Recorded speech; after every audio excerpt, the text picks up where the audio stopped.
the daughter of the Commandant, Aleksandr Sergeyevich Pushkin. Chapter 1. Sergeant of the Guards. My father, Andrei Petrovich Grinev, after serving in his youth under Count Munich, had retired in 17 with the rank of senior major. Since that time he had always lived on his estate in the district of Simbirsk, where he married Avdosha, the eldest daughter of a poor gentleman in the neighborhood. Of the 9 children born of this union, I alone survived. All my brothers and sisters died young. I had been enrolled as sergeant in the Semenovsky regiment by favor of the major of the guard, Prince Bonajek, our near relation. I was supposed to be away on leave till my education was finished. At that time we were brought up in another manner than is usual now. From 5 years old I was given over to the care of the huntsman, Savlich, who from his steadiness and sobriety was considered worthy of becoming my attendant. Thanks to his care, at 12 years old I could read and write, and was considered a good judge of the points of a greyhound. At this time, to complete my education, my father hired a Frenchman, M. Beaupre, who was imported from Moscow at the same time as the annual provision of wine and Provence oil. His arrival displeased Savlich very much. "It seems to me, thank heaven," murmured he, "the child was washed, combed, and fed. What was the good of spending money and hiring a moussie, as if there were not enough servants in the house?" Beaupre, in his native country, had been a hairdresser, then a soldier in Prussia, and then had came to Russia to be Audiobooks, without very well knowing the meaning of this word. 3 He was a good creature, but wonderfully absent and harebrained. His greatest weakness was a love of the fair sex. Neither, as he said himself, was he averse to the bottle, that is, as we say in Russia, that his passion was drink. But, as in our house the wine only appeared at table, and then only in liqueur glasses, and as on these occasions it somehow never came to the turn of the Audiobooks to be served at all, my Beaupre soon accustomed himself to the Russian brandy, and ended by even preferring it to all the wines of his native country as much better for the stomach. We became great friends, and though, according to the contract, he had engaged himself to teach me French, German, and all the sciences, he liked better learning of me to chatter Russian indifferently. Each of us busied himself with our own affairs, our friendship was firm, and I did not wish for a better mentor. But fate soon parted us, and it was through an event which I am going to relate. The washerwoman, Pilishka, a fat girl, pitted with smallpox, and the one-eyed cowgirl, Okloka, came one fine day to my mother with such stories against the moussie, that she, who did not at all like these kind of jokes, in her turn complained to my father, who, a man of hasty temperament, instantly sent for that rascal of a Frenchman. He was answered humbly that the moussie was giving me a lesson. My father ran to my room. Beaupre was sleeping on his bed, the sleep of the just. As for me, I was absorbed in a deeply interesting occupation. A map had been procured for me from Moscow, which hung against the wall without ever being used, and which had been tempting me for a long time from the size and strength of its paper. I had at last resolved to make a kite of it, and, taking advantage of Beaupre's slumbers, I had set to work. My father came in just at the very moment when I was tying a tail to the Cape of Good Hope. At the sight of my geographical studies he boxed my ears sharply, sprang forward to Beaupre's bed, and, awaking him without any consideration, he began to assail him with reproaches. In his trouble and confusion Beaupre vainly strove to rise. The poor Audiobooks was dead drunk. My father pulled him up by the collar of his coat, kicked him out of the room, and dismissed him the same day, to the inexpressible joy of Savlich. Thus was my education. 3. Means pedagogue. Foreign teachers have adopted it to signify their profession. Finished. I lived like a stay-at-home son, Nedorozel, amusing myself by scaring the pigeons on the roofs, and playing leapfrog with the lads of the courtyard, till I was past the age of 16. But at this age my life underwent a great change. One autumn day, my mother was making honey jam in her parlor, while, licking my lips, I was watching the operations, and occasionally tasting the boiling liquid. My father, seated by the window, had just opened the court almanac, which he received every year. He was very fond of this book, he never read it except with great attention, and it had the power of upsetting his temper very much.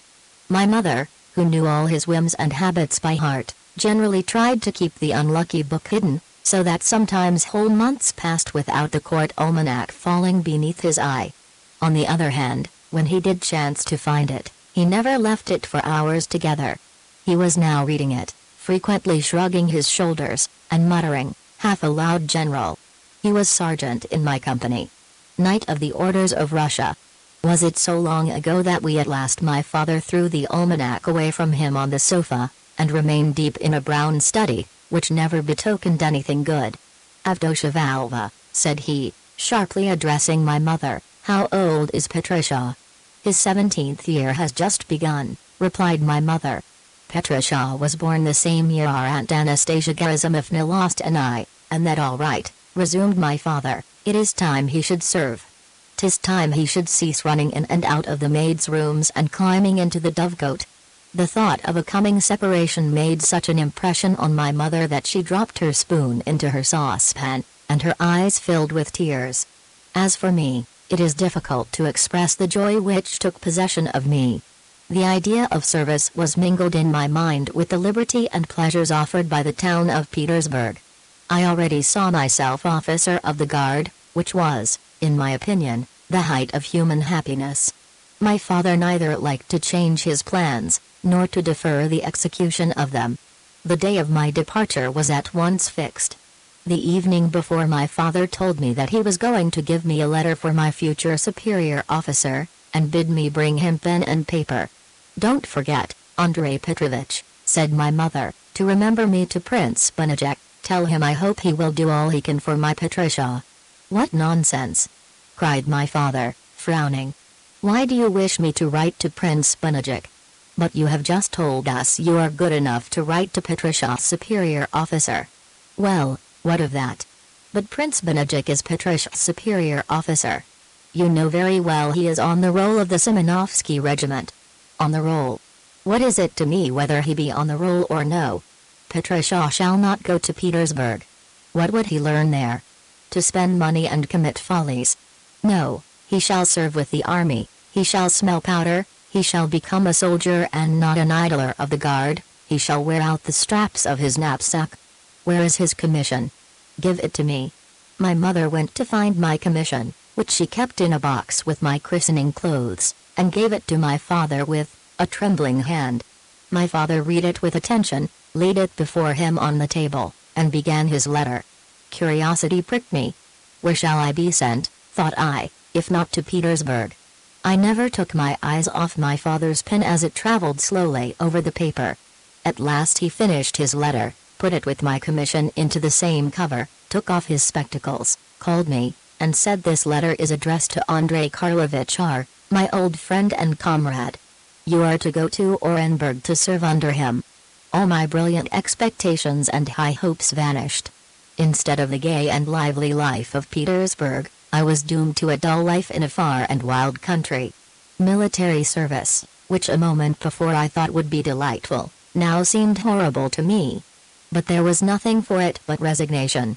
On the morning of the following day a traveling kibitka stood before the hall door. There were packed in it a trunk and a box containing a tea service, and some napkins tied up full of rolls and little cakes, the last I should get of home pampering.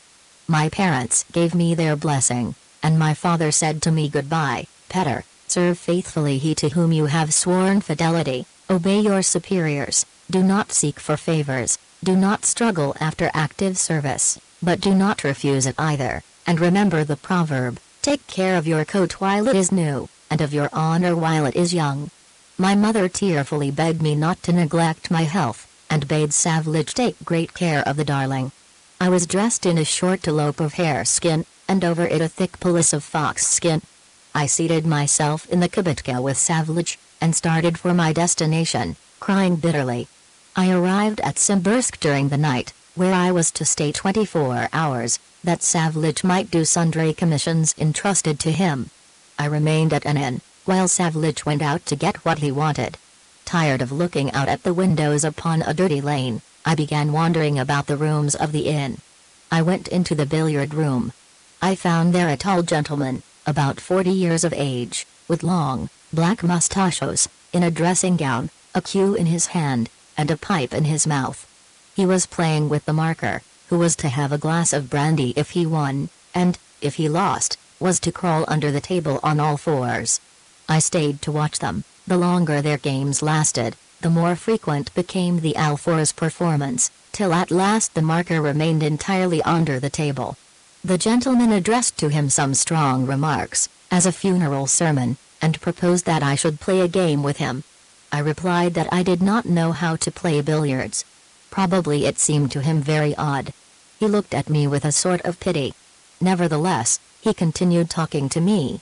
I learnt that his name was Ivan Ivanovich Zrin, that he commanded a troop in the Hussars, that he was recruiting just now at Simbirsk, and that he had established himself at the same inn as myself. Zrin asked me to lunch with him, soldier fashion, and, as we say, on what heaven provides. I accepted with pleasure. We sat down to table. Zrin drank a great deal, and pressed me to drink, telling me I must get accustomed to the service. He told good stories, which made me roar with laughter, and we got up from table the best of friends. Then he proposed to teach me billiards. "It is," said he, "a necessity for soldiers like us. Suppose, for instance, you come to a little town, what are you to do? One cannot always find a Jew to afford one sport.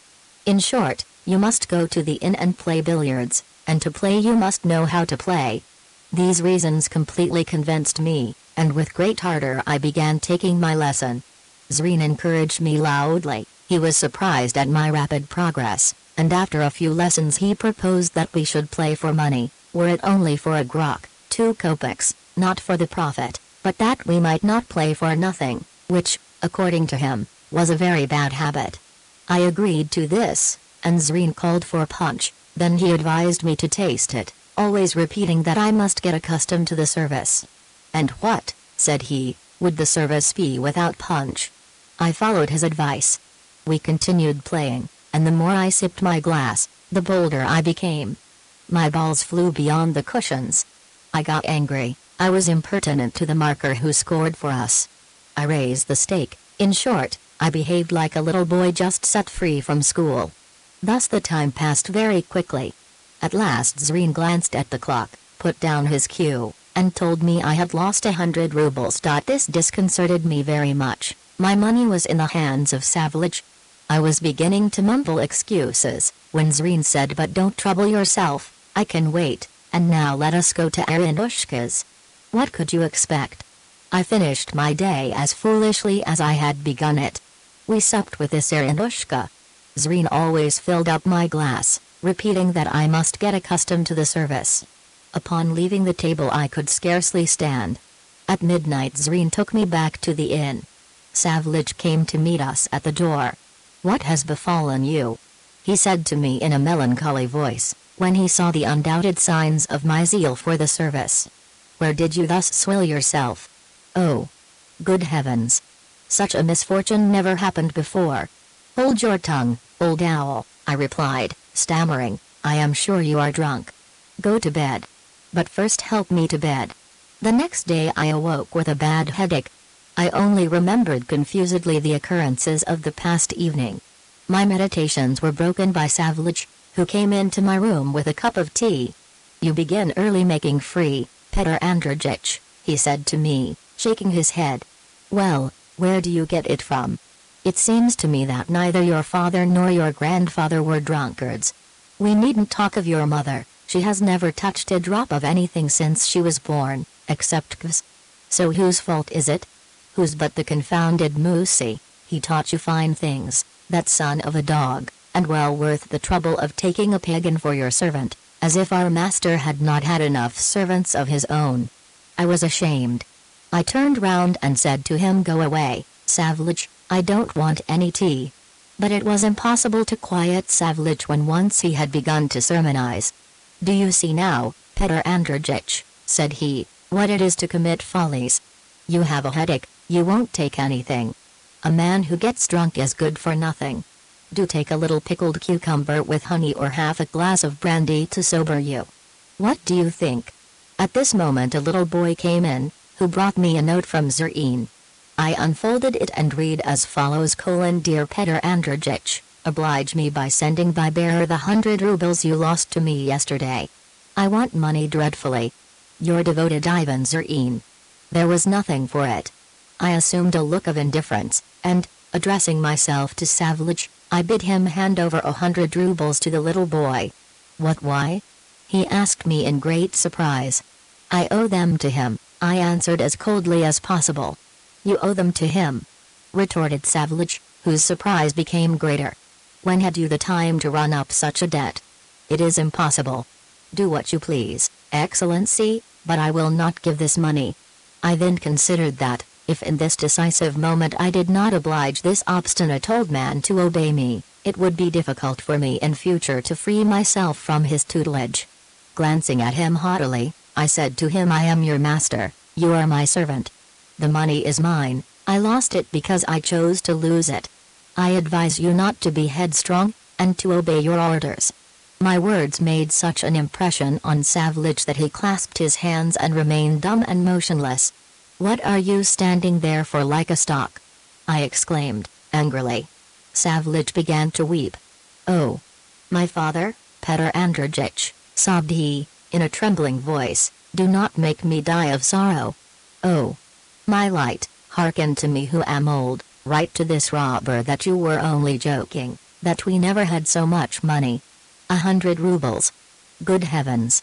Tell him your parents have strictly forbidden you to play for anything but nuts. Will you hold your tongue? Said I, hastily, interrupting him. Hand over the money, or I will kick you out of the place. Savlich looked at me with a deep expression of sorrow, and went to fetch my money. I was sorry for the poor old man, but I wished to assert myself, and prove that I was not a child. Zreen got his 100 rubles. Savlich was in haste to get me away from this unlucky inn. He came in telling me the horses were harnessed. I left Simbirsk with an uneasy conscience, and with some silent remorse, without taking leave of my instructor, whom I little thought I should ever see again. Chapter 2, The Guide. My reflections during the journey were not very pleasant. According to the value of money at that time, my loss was of some importance. I could not but confess to myself that my conduct at the Simbirsk inn had been most foolish, and I felt guilty towards Savlich. All this worried me. The old man sat, in sulky silence, in the forepart of the sledge, with his face averted, every now and then giving a cross little cough. I had firmly resolved to make peace with him, but I did not know how to begin. At last I said to him, Look here, Savlich, let us have done with all this, let us make peace. Oh! My little father, Petr Andreyich, he replied, with a deep sigh, I am angry with myself, it is I who am to blame for everything. What possessed me to leave you alone in the inn?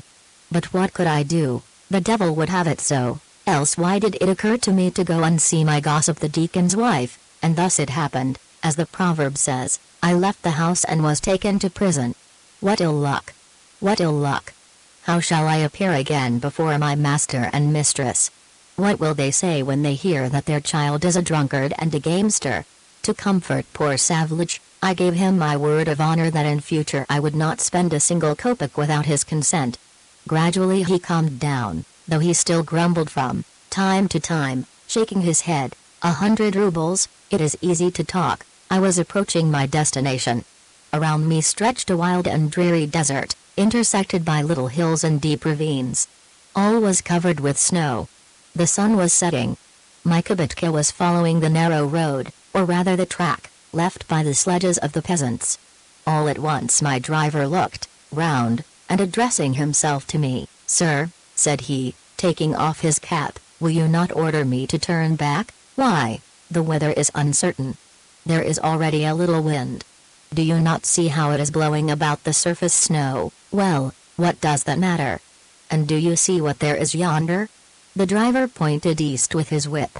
I see nothing more than the white steppe and the clear sky. There, look, that little cloud.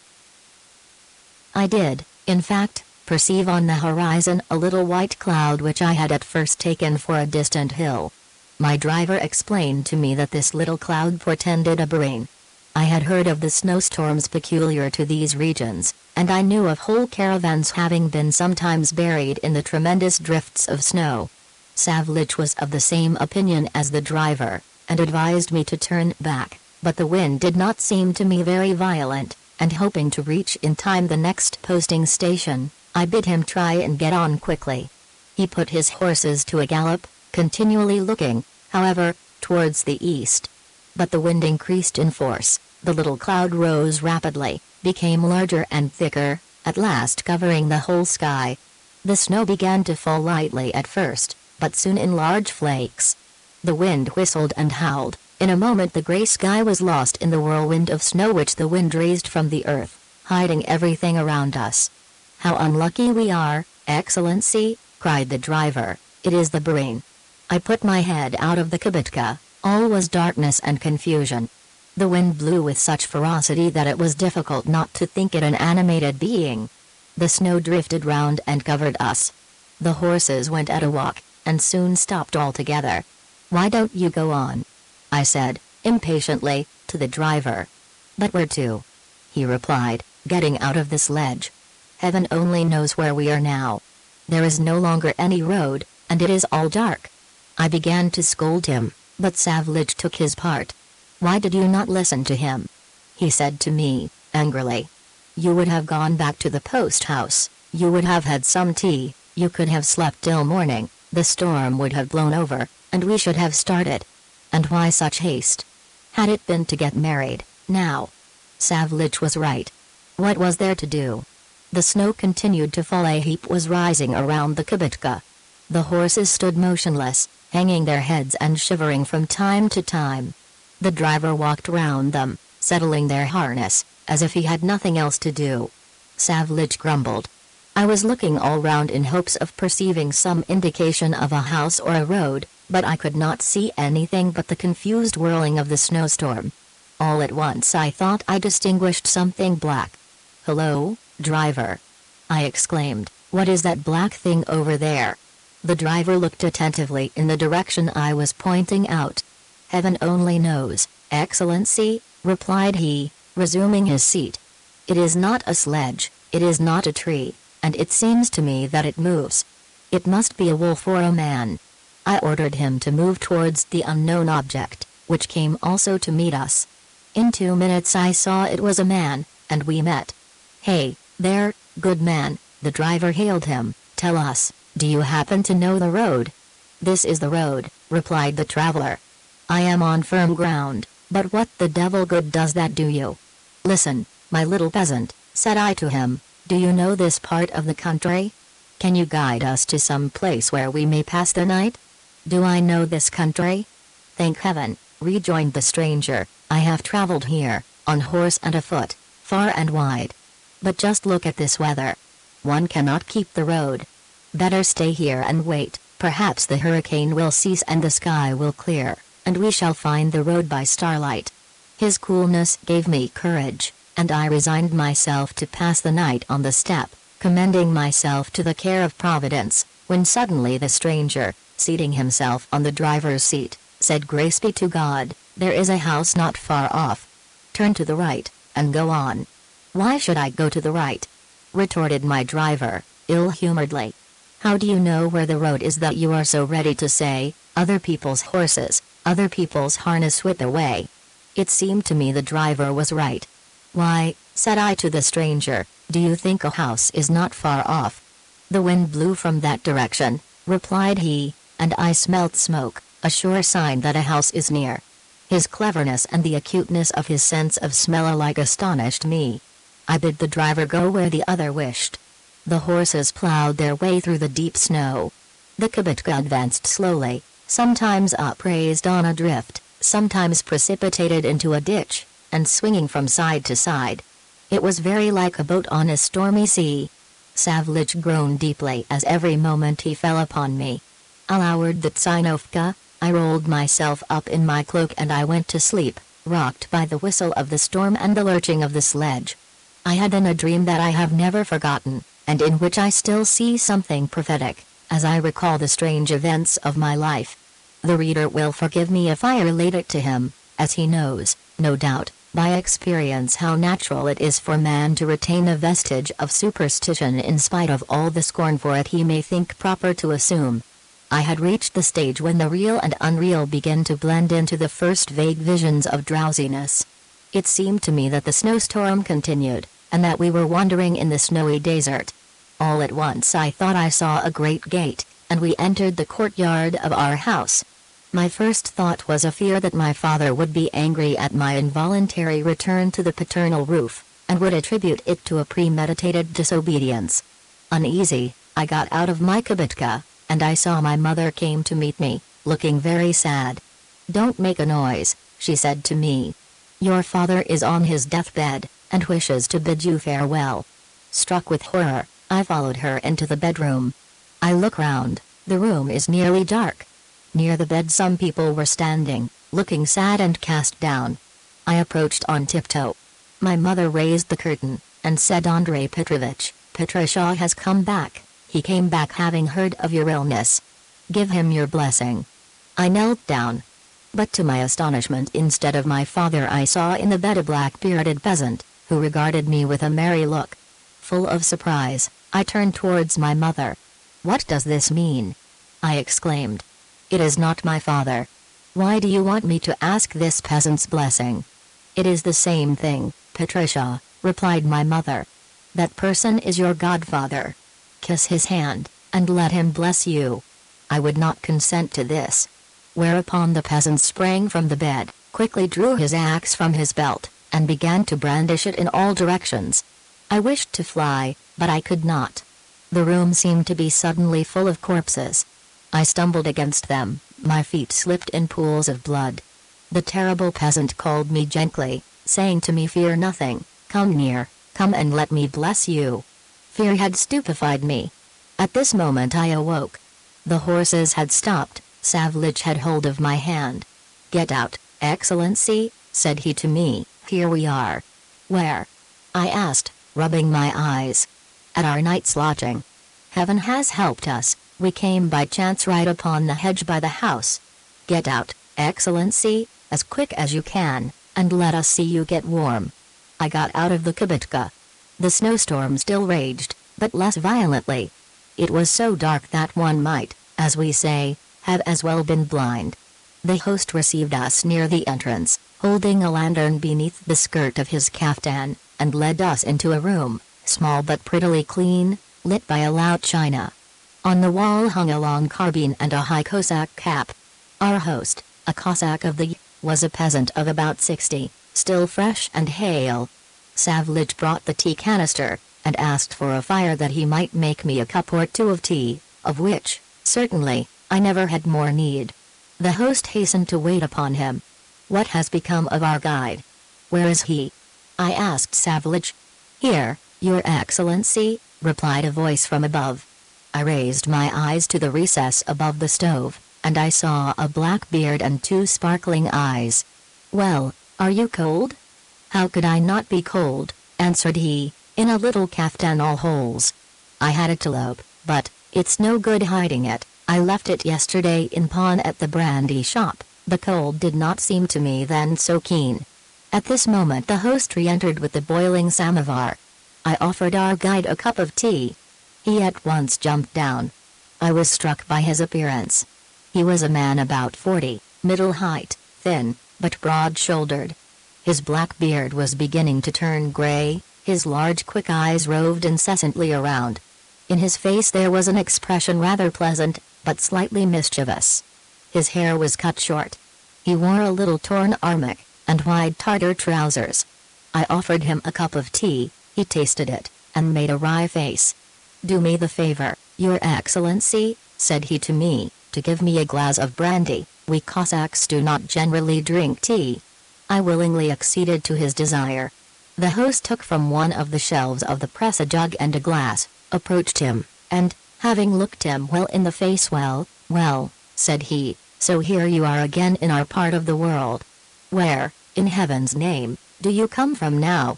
My guide winked in a meaning manner, and replied by the well-known saying, "The sparrow was flying about in the orchard, he was eating hempseed, the grandmother threw a stone at him, and missed him." "And you, how are you all getting on?" "How are we all getting on?" rejoined the host, still speaking in proverbs. Vespers were beginning to ring. But the wife of the Pope forbid it. The Pope went away on a visit, and the devils are abroad in the churchyard." "Shut up, uncle," retorted the vagabond. "When it rains there will be mushrooms, and when you find mushrooms you will find a basket to put them in. But now," he winked a second time, "put your axe behind your back, the gamekeeper is abroad. To the health of your excellency." So saying he took the glass, made the sign of the cross, and swallowed his brandy at one gulp, then, bowing to me, returned to his lair above the stove. I could not then understand a single word of the thieves' slang they employed. It was only later on that I understood that they were talking about the army of the, which had only just been reduced to submission after the revolt of 1772.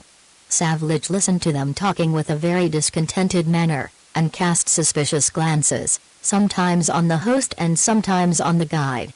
The kind of inn where we had sought shelter stood in the very middle of the steppe, far from the road and from any dwelling, and certainly was by no means unlikely to be a robber resort. But what could we do? We could not dream of resuming our journey. Savage's uneasiness amused me very much. I stretched myself on a bench. My old retainer at last decided to get up on the top of the stove, while the host lay down on the floor. They all soon began to snore, and I myself soon fell dead asleep. When I awoke, somewhat late, on the morrow I saw that the storm was over. The sun shone brightly, the snow stretched afar like a dazzling sheet. The horses were already harnessed. I paid the host, who named such a mere trifle as my reckoning that Savage did not bargain as he usually did. His suspicions of the evening before were quite gone. I called the guide to thank him for what he had done for us, and I told Savage to give him half a ruble as a reward. Savage frowned. "Half a ruble?" cried he. "Why?" "Because you were good enough to bring him yourself to the inn?" "I will obey you, Excellency, but we have no half rubles to spare. If we take to giving gratuities to everybody we shall end by dying of hunger."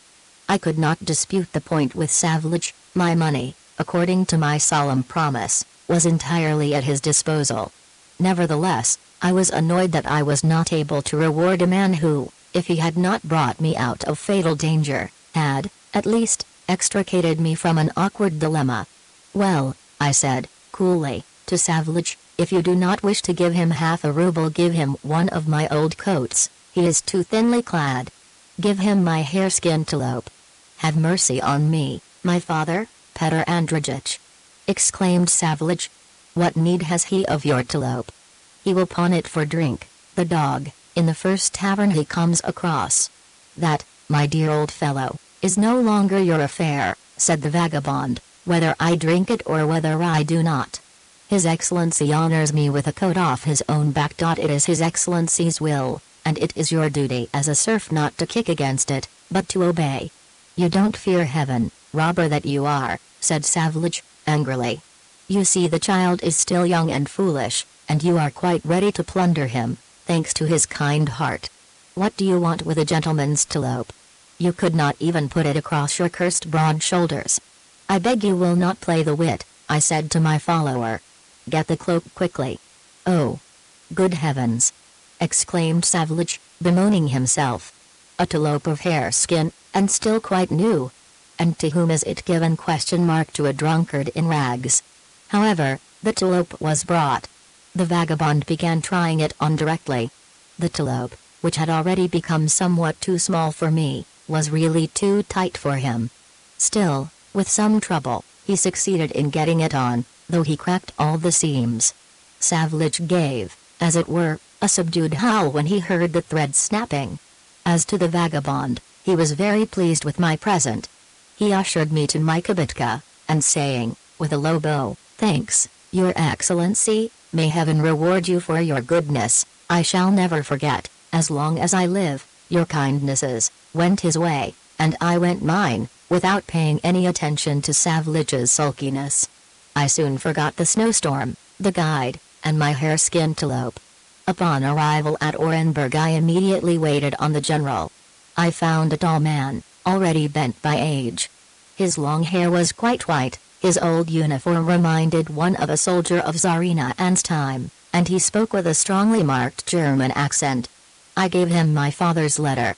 Upon reading his name he cast a quick glance at me. "Ah," said he, "it was but a short time Andrei Petrovich was your age, and now he has got a fine fellow of a son. Well, time. He opened the letter, and began reading it half aloud, with a running fire of remarks. "Sir, I hope your excellency what's all this ceremony? For shame. I wonder he's not ashamed of himself. Of course, discipline before everything, but is it thus one writes to an old comrade? Your excellency will not have forgotten Humphrey. And when under the late Field Marshal Munich during the campaign, as well as little Caroline A. Bruder. So he still remembers our old pranks? Now for business. I send you my rogue Hump. Hold him with gloves of porcupine skin. What does that mean, gloves of porcupine skin? It must be a Russian proverb. What does it mean, hold with gloves of porcupine skin? Resumed he, turning to me. It means, I answered him, with the most innocent face in the world, to treat someone kindly, not too strictly, to leave him plenty of liberty. That is what holding with gloves of porcupine skin means. Humphrey. I understand. And not give him any liberty. No, it seems that porcupine skin gloves means something quite different. Enclosed is his commission. Where is it then? Ah. Here it is! Exclamation mark. In the roll of the Simonovsky regiment. All right, everything necessary shall be done. Allow me to salute you without ceremony, and like an old friend and comrade. Ah. He has at last remembered it all, etc., etc. Well, my little father, said he, after he had finished the letter and put my commission aside, all shall be done. You shall be an officer in the TH regiment, and you shall go tomorrow to Fort Bilogorsk, where you will serve under the orders of Commandant Mironov, a brave and worthy man. There you will really serve and learn discipline. There is nothing for you to do at Orenburg. Amusement is bad for a young man. Today I invite you to dine with me. Worse and worse, thought I to myself. What good has it done me to have been a sergeant in the guard from my cradle? Where has it brought me? To the TH regiment, and to a fort stranded on the frontier of the Kyrgyz steppes. I dined at Andrei Karlovich's, in the company of his old aide-de-camp. Strict German economy was the rule at his table, and I think that the dread of a frequent guest at his bachelor's table contributed not a little to my being so promptly sent away to a distant garrison. The next day I took leave of the general, and started for my destination. Chapter 3, The Little Poet. The little fort of Bilogorsk lay about 40 versts from Orenburg. From this town the road followed along by the rugged banks of the R. The river was not yet frozen, and its lead-colored waves looked almost black contrasted with its banks white with snow. Before me stretched the Kyrgyz steppes. I was lost in thought, and my reverie was tinged with melancholy. Garrison life did not offer me much attraction. I tried to imagine what my future chief, Commandant Mironov, would be like. I saw in my mind's eye a strict, morose old man, with no ideas beyond the service, and prepared to put me under arrest for the smallest trifle. Twilight was coming on. We were driving rather quickly. Is it far from here to the fort? I asked the driver. Why, you can see it from here, replied he. I began looking all round, expecting to see high bastions, a wall, and a ditch. I saw nothing but a little village, surrounded by a wooden palisade. On one side 3 or 4 haystacks, half covered with snow, on another a tumble-down windmill, whose sails, made of coarse limey tree bark, hung idly down. But where is the fort? I asked, in surprise. There it is yonder, to be sure, rejoined the driver, pointing out to me the village which we had just reached. I noticed near the gateway an old iron cannon. The streets were narrow and crooked, nearly all the zbas were thatched. I ordered him to take me to the Commandant, and almost directly my kibitka stopped before a wooden house, built on a knoll near the church, which was also in wood. No one came to meet me. From the steps I entered the anteroom. An old pensioner, seated on a table, was busy sewing a blue patch on the elbow of a green uniform. I begged him to announce me. Come in, my little father, he said to me, we are all at home. I went into a room, very clean, but furnished in a very homely manner. In one corner there stood a dresser with crockery on it. Against the wall hung framed and glazed, an officer's commission. Around this were arranged some bark pictures, representing the taking of Kustrin and of Achakov, the choice of the betrothed, and the burial of the cat by the mice. Near the window sat an old woman wrapped in a shawl, her head tied up in a handkerchief. She was busy winding thread, which a little, old, one-eyed man in an officer's uniform was holding on his outstretched hands. "What do you want, my little father?" she said to me, continuing her employment. I answered that I had been ordered to join the service here, and that, therefore, I had hastened to report myself to the Commandant. With these words I turned towards the little, old, one-eyed man, whom I had taken for the Commandant. But the good lady interrupted the speech with which I had prepared myself. "Ivan Kuzmich is not at home," said she.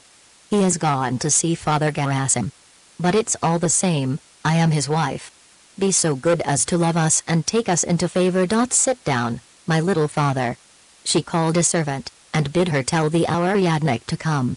The little, old man was looking curiously at me with his one eye. "Might I presume to ask you," said he to me, "in what regiment you have deigned to serve?" I satisfied his curiosity. "And might I ask you," continued he, "why you have condescended to exchange from the guard into our garrison?" I replied that it was by order of the authorities. "Probably for conduct unbecoming an officer of the guard?"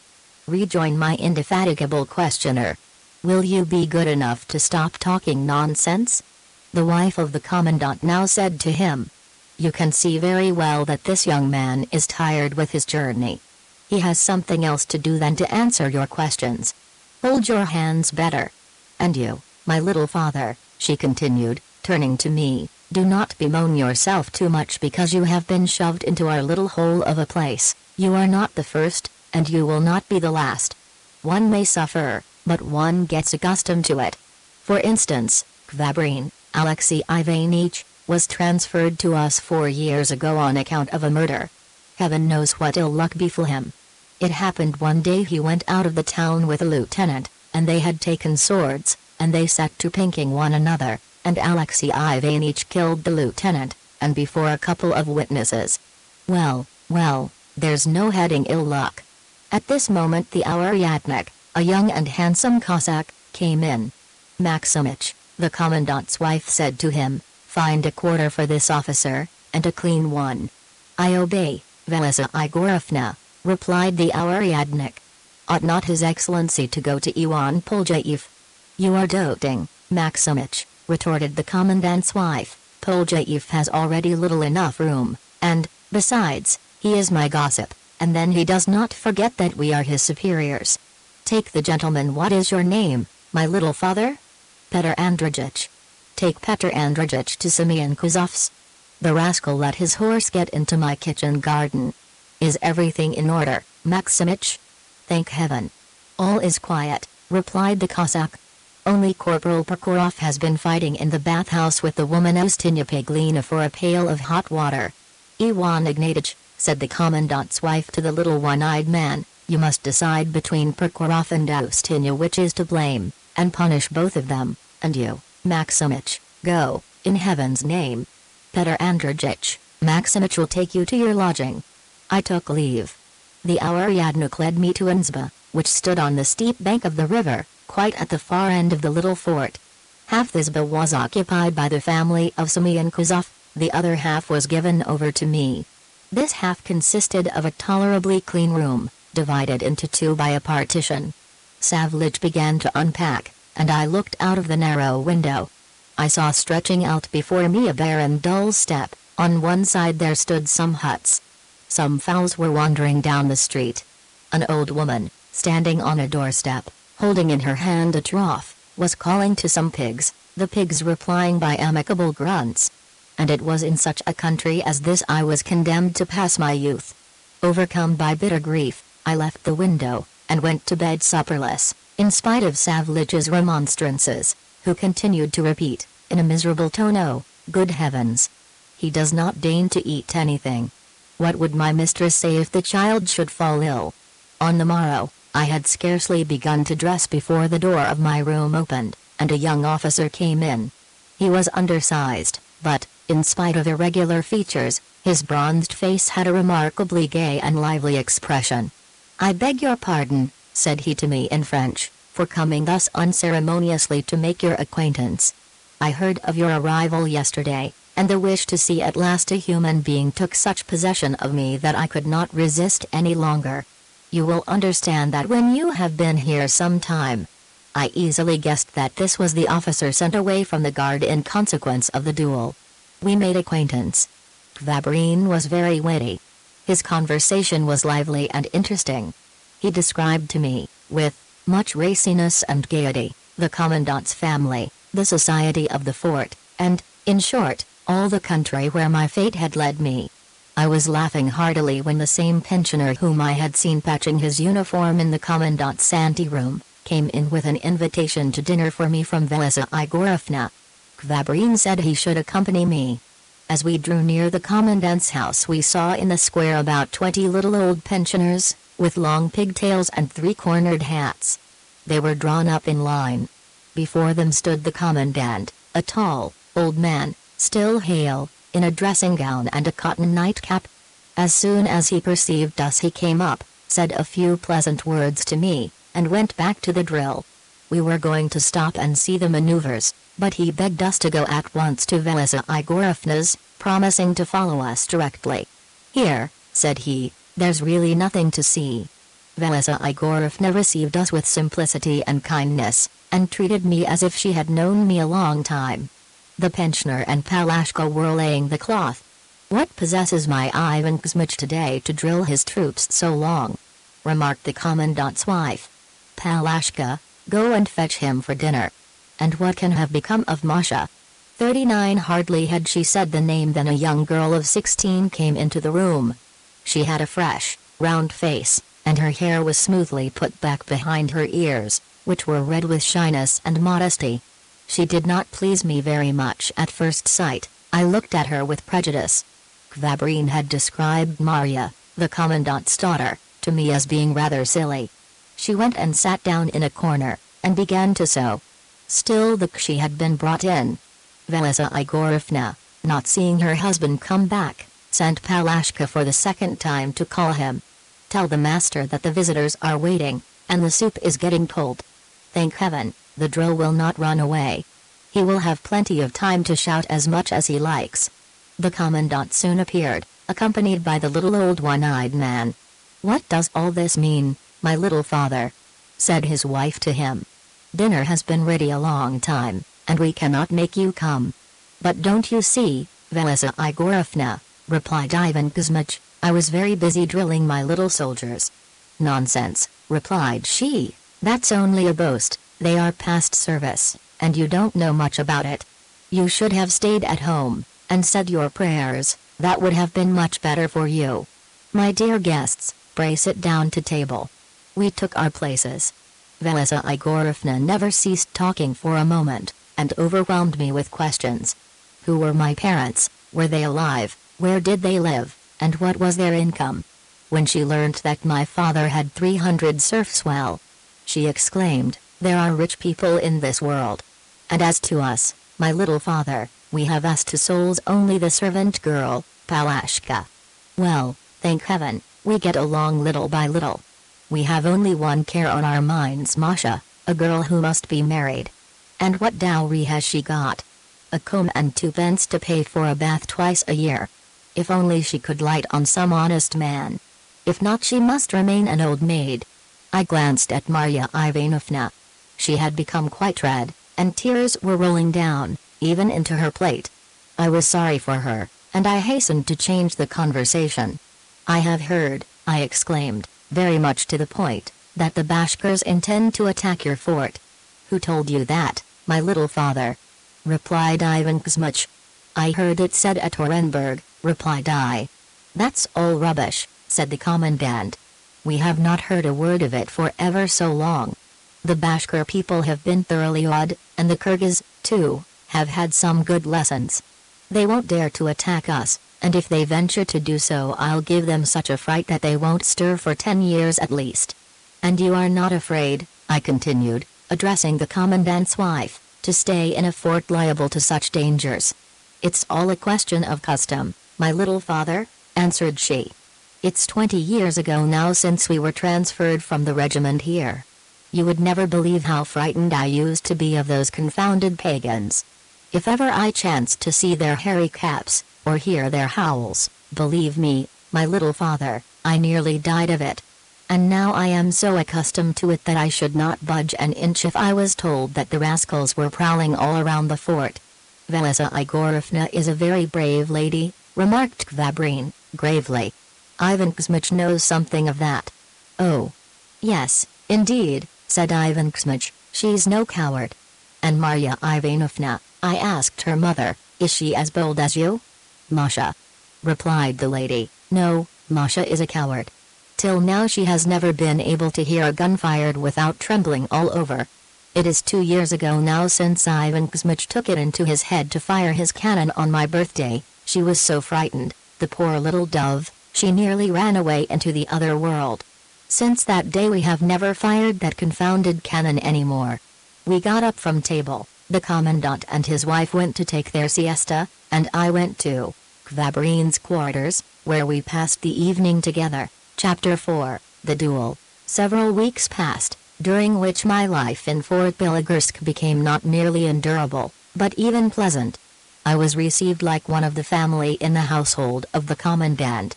The husband and wife were excellent people. Ivan Kuzmich, who had been a child of the regiment, had become an officer, and was a simple, uneducated man, but good and true. His wife led him completely, which, by the way, very well suited his natural laziness. It was Velisa Igorovna who directed all military business as she did that of her household, and commanded in the little fort as she did in her house. Marya Ivanovna soon ceased being shy, and we became better acquainted. I found her a warm-hearted and sensible girl. By degrees I became attached to this honest family, even to Ivan Ignatych, the one-eyed lieutenant, whom Kvabrin accused of secret intrigue with Velisa Igorovna. An accusation which had not even a shadow of probability. But that did not matter to Kvabrin. I became an officer. My work did not weigh heavily upon me. In this heaven-blessed fort there was no drill to do, no guard to mount, nor review to pass. Sometimes the Commandant instructed his soldiers for his own pleasure. But he had not yet succeeded in teaching them to know their right hand from their left. Kvabrin had some French books, I took to reading, and I acquired a taste for literature. In the morning I used to read, and I tried my hand at translations, sometimes even at compositions in verse. Nearly every day I dined at the Commandant's, where I usually passed the rest of the day.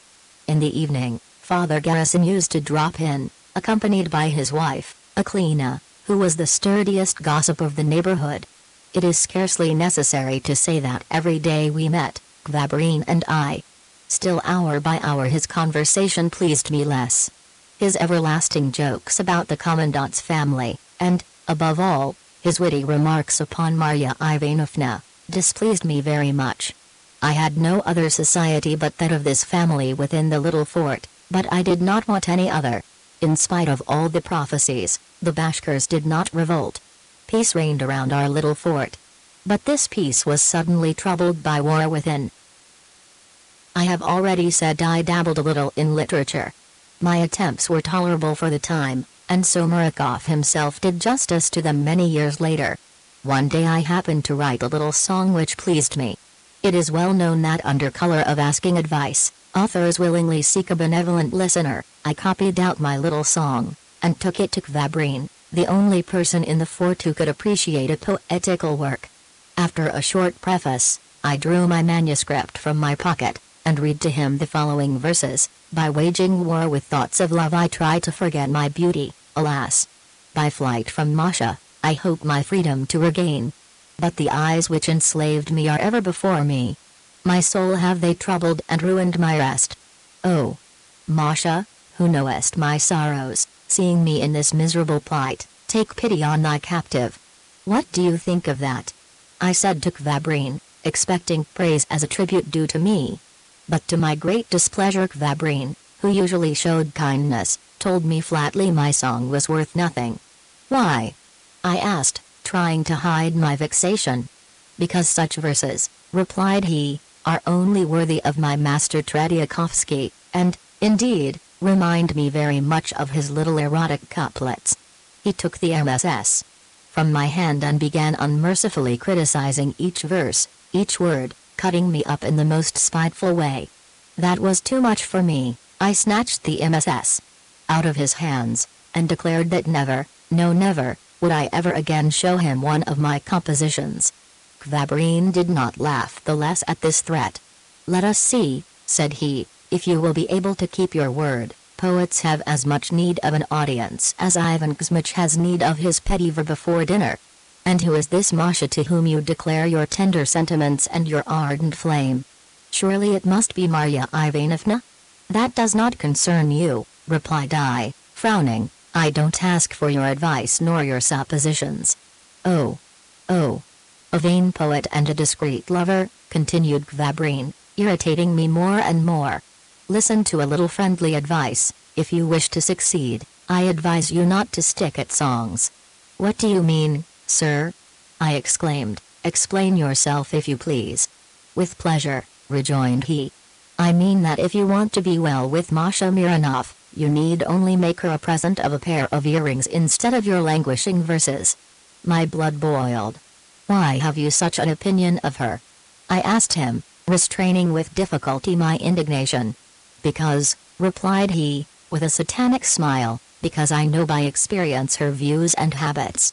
"You lie, you rascal!" I shouted at him, in fury. "You are a shameless liar." Kvabrin's face changed. "This I cannot overlook," he said. "You shall give me satisfaction."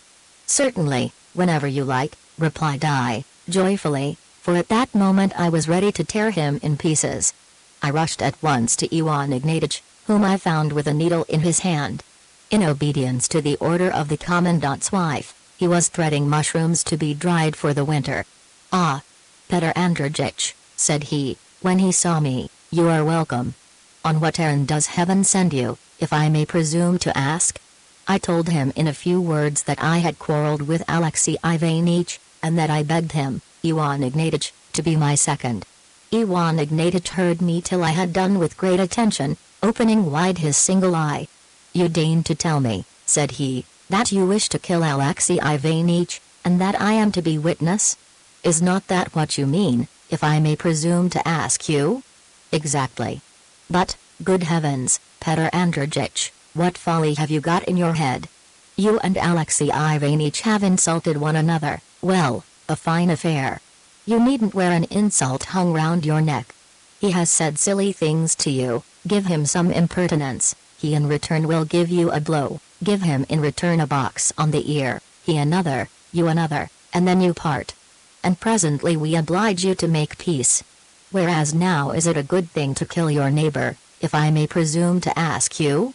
Even if it were you who should kill him. May heaven be with him, for I do not love him.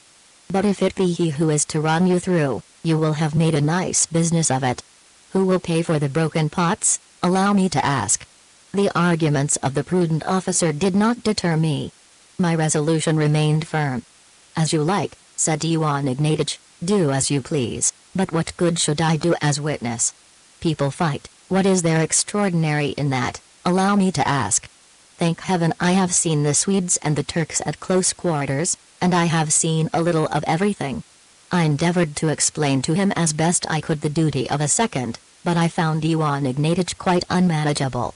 "Do as you like," said he. "If I meddled in the matter, it would be to go and tell Ivan Kuzmich, according to the rules of the service, that a criminal deed is being plotted in the fort, in opposition to the interests of the crown, and remark to the commandant how advisable it would be that he should think of taking the necessary measures."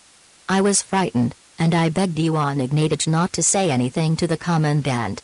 With great difficulty I managed to quiet him, and at last made him promise to hold his tongue, when I left him in peace. As usual I passed the evening at the commandant's. I tried to appear lively and unconcerned in order not to awaken any suspicions, and avoid any too curious questions. But I confess I had none of the coolness of which people boast who have found themselves in the same position. All that evening I felt inclined to be soft-hearted and sentimental. Marya Ivanovna pleased me more than usual. The thought that perhaps I was seeing her for the last time gave her, in my eyes, a touching grace. Kvabrin came in. I took him aside and told him about my interview with Ivan Ignatych. "Why any seconds?" he said to me, dryly. "We shall do very well without them." We decided to fight on the morrow behind the haystacks, at 6 o'clock in the morning. Seeing us talking in such a friendly manner, Ivan Ignatych, full of joy, nearly betrayed us. "You should have done that long ago," he said to me, with a face of satisfaction. "Better a hollow peace than an open quarrel." "What is that you say, Ivan Ignatych?" said the Commandant's wife, who was playing patience in a corner. "I did not exactly catch what you said." Ivan Ignatych, who saw my face darken, recollected his promise, became confused, and did not know what to say. Kvabrin came to the rescue. "Ivan Ignatych," said he, "approves of the compact we have made." "And with whom, my little father, did you quarrel?" "Why, with Petr Andreyich, to be sure, and we even got to high words." "What for?" "About a mere trifle, over a little song." "Fine thing to quarrel over a little song.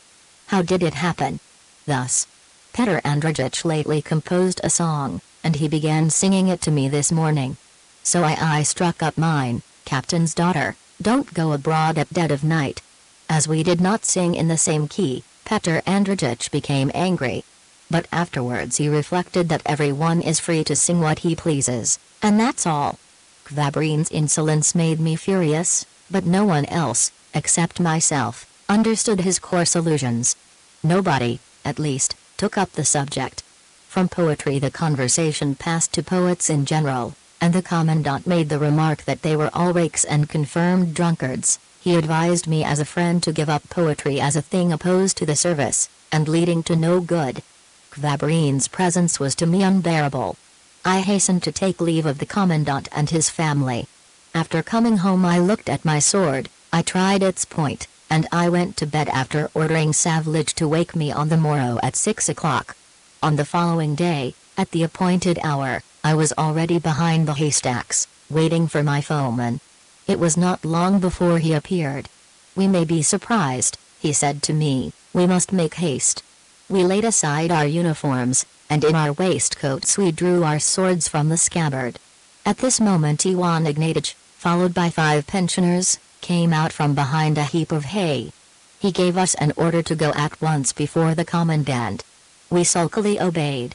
The soldiers surrounded us, and we followed Ivan Ignatych, who brought us along in triumph, walking with a military step, with majestic gravity.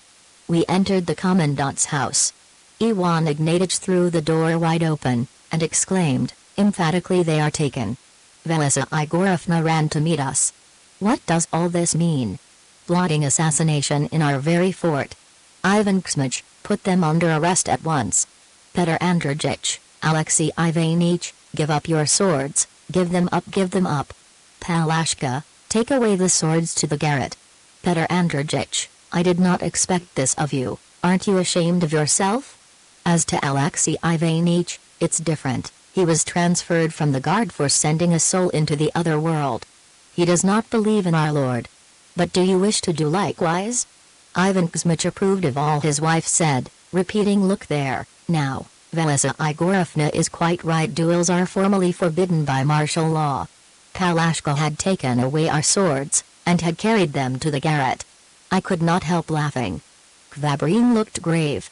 "In spite of all the respect I have for you," he said, coolly, to the Commandant's wife, "I cannot help remarking that you are giving yourself useless trouble by trying us at your tribunal. Leave this cure to Ivan Ignatych, it is his business." "What? What? My little father," retorted the Commandant's wife, "are not husband and wife the same flesh and spirit? Ivan Ignatych, are you trifling? Lock them up separately, and keep them on bread and water till this ridiculous idea goes out of their heads. And Father Garas shall make them do penance that they may ask pardon of heaven and of men." Ivan Ignatych did not know what to do. Marya Ivanovna was very pale. Little by little the storm sank. The Commandant's wife became more easy to deal with. She ordered us to make friends. Palashka brought us back our swords. We left the house apparently reconciled. Ivan Ignatitch accompanied us. Weren't you ashamed, I said to him, angrily, thus to denounce us to the Commandant after giving me your solemn word not to do so? As God is holy, replied he, I said nothing to Ivan Kuzmich, it was Velisa Igorovna who wormed it all out of me. It was she who took all the necessary measures unknown to the Commandant. As it is, heaven be praised that it has all ended in this way. After this reply he returned to his quarters, and I remained alone with Kvabrin. Our affair can't end thus, I said to him. Certainly not, rejoined Kvabrin. You shall wash out your insolence in blood. But they will watch us, we must pretend to be friends for a few days. Goodbye. And we parted as if nothing had happened. Upon my return to the Commandant's, I sat down according to my custom by Marya Ivanovna. Her father was not at home, and her mother was engaged with household cares. We spoke in a low voice. Marya Ivanovna reproached me tenderly for the anxiety my quarrel with Kvabrin had occasioned her. My heart failed me, said she, when they came to tell us that you were going to draw swords on each other. How strange men are. For a word forgotten the next week they are ready to cut each other's throats, and to sacrifice not only their life, but their honor, and the happiness of those who. But I am sure it was not you who began the quarrel, it was Alexei Ivanitch who was the aggressor. What makes you think so, Marya? Why, because he is so sneering. I do not like Alexei Ivanitch, I even dislike him. Yet, all the same, I should not have liked him to dislike me, it would have made me very uneasy. And what do you think, Marya Ivanovna, does he dislike you or no? Marya Ivanovna looked disturbed, and grew very red. I think, she said, at last, I think he likes me. Why? Because he proposed to me. Proposed to you? When? Last year, 2 months before you came. And you did not consent? As you see, Alexei Ivanitch is a man of wit, and of good family, to be sure, well off, too, but only to think of being obliged to kiss him before everybody under the marriage crown. No, nothing in the world would induce me. The words of Marya Ivanovna enlightened me, and made many things clear to me. I understood now why Kvabrin so persistently followed her up. He had probably observed our mutual attraction, and was trying to detach us one from another. The words which had provoked our quarrel seemed to me the more infamous when, instead of a rude and coarse joke, I saw in them a premeditated calumny. The wish to punish the barefaced liar took more entire possession of me, and I awaited impatiently a favorable moment. I had not to wait long. On the morrow, just as I was busy composing an elegy, and I was biting my pen as I searched for a rhyme, Kvabrin tapped at my window. I laid down the pen, and I took up my sword and left the house. Why delay any longer? Said Kvabrin. They are not watching us anymore. Let us go to the river bank, there nobody will interrupt us. We started in silence, and after having gone down a rugged path we halted at the water's edge and crossed swords. Kvabrin was a better swordsman than I was, but I was stronger and bolder, and M. Beaupre, who had, among other things, been a soldier, had given me some lessons in fencing, by which I had profited. Kvabrin did not in the least expect to find in me such a dangerous foeman. For a long while we could neither of us do the other any harm, but at last, noticing that Kvabrin was getting tired, I vigorously attacked him, and almost forced him backwards into the river. Suddenly I heard my own name called in a loud voice. I quickly turned my head, and saw Savlich running towards me down the path. At this moment I felt a sharp prick in the chest, under the right shoulder, and I fell senseless. Chapter 5, Love. When I came to myself I remained some time without understanding what had befallen me, nor where I chanced to be. I was in bed in an unfamiliar room, and I felt very weak indeed. Savlich was standing by me, a light in his hand. Someone was unrolling with care the bandages round my shoulder and chest. Little by little my ideas grew clearer. I recollected my duel and guessed without any difficulty that I had been wounded. At this moment the door creaked slightly on its hinges. "Well, how is he getting on?" whispered a voice which thrilled through me. "Always the same still," replied Savlich, sighing, "always unconscious, as he has now been these 4 days." I wished to turn, but I had not strength to do so. Where am I? Who is there? I said, with difficulty. Marya Ivanovna came near to my bed and leaned gently over me. How do you feel? She said to me. All right, thank God. I replied in a weak voice. It is you, Marya Ivanovna, tell me. I could not finish. Sergeyevich exclaimed, joy painted on his face. He is coming to himself! ! He is coming to himself. Oh! Thanks be to heaven. My father Petr Andreyich, have you frightened me enough? 4 days. That seems little enough to say, but, Marya Ivanovna interrupted him.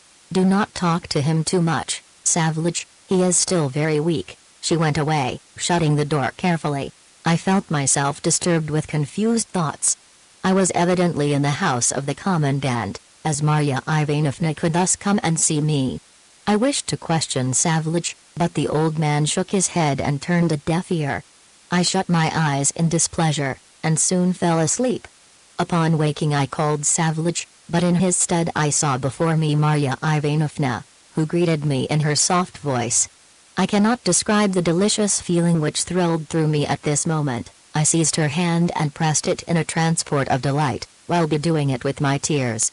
Marya did not withdraw it, and all of a sudden I felt upon my cheek the moist and burning imprint of her lips. A wild flame of love thrilled through my whole being. Dear, good Marya Ivanovna, I said to her, be my wife. Consent to give me happiness. She became reasonable again. For heaven's sake, calm yourself, she said, withdrawing her hand. You are still in danger, your wound may reopen. Be careful of yourself were it only for my sake. After these words she went away, leaving me at the height of happiness. I felt that life was given back to me. She will be mine. She loves me. This thought filled all my being. From this moment I hourly got better. It was the barber of the regiment who dressed my wound, for there was no other doctor in all the fort, and, thank God, he did not attempt any doctoring. Youth and nature hastened my recovery. All the Commandant's family took the greatest care of me. Marya Ivanovna scarcely ever left me. It is unnecessary to say that I seized the first favorable opportunity to resume my interrupted proposal, and this time Marya heard me more patiently. She naively avowed to me her love, and added that her parents would, in all probability, rejoice in her happiness. But think well about it, she used to say to me. Will there be no objections on the part of your family? These words made me reflect. I had no doubt of my mother's tenderness, but knowing the character and way of thinking of my father, I foresaw that my love would not touch him very much, and that he would call it youthful folly. I frankly confessed this to Marya Ivanovna, but in spite of this I resolved to write to my father as eloquently as possible to ask his blessing.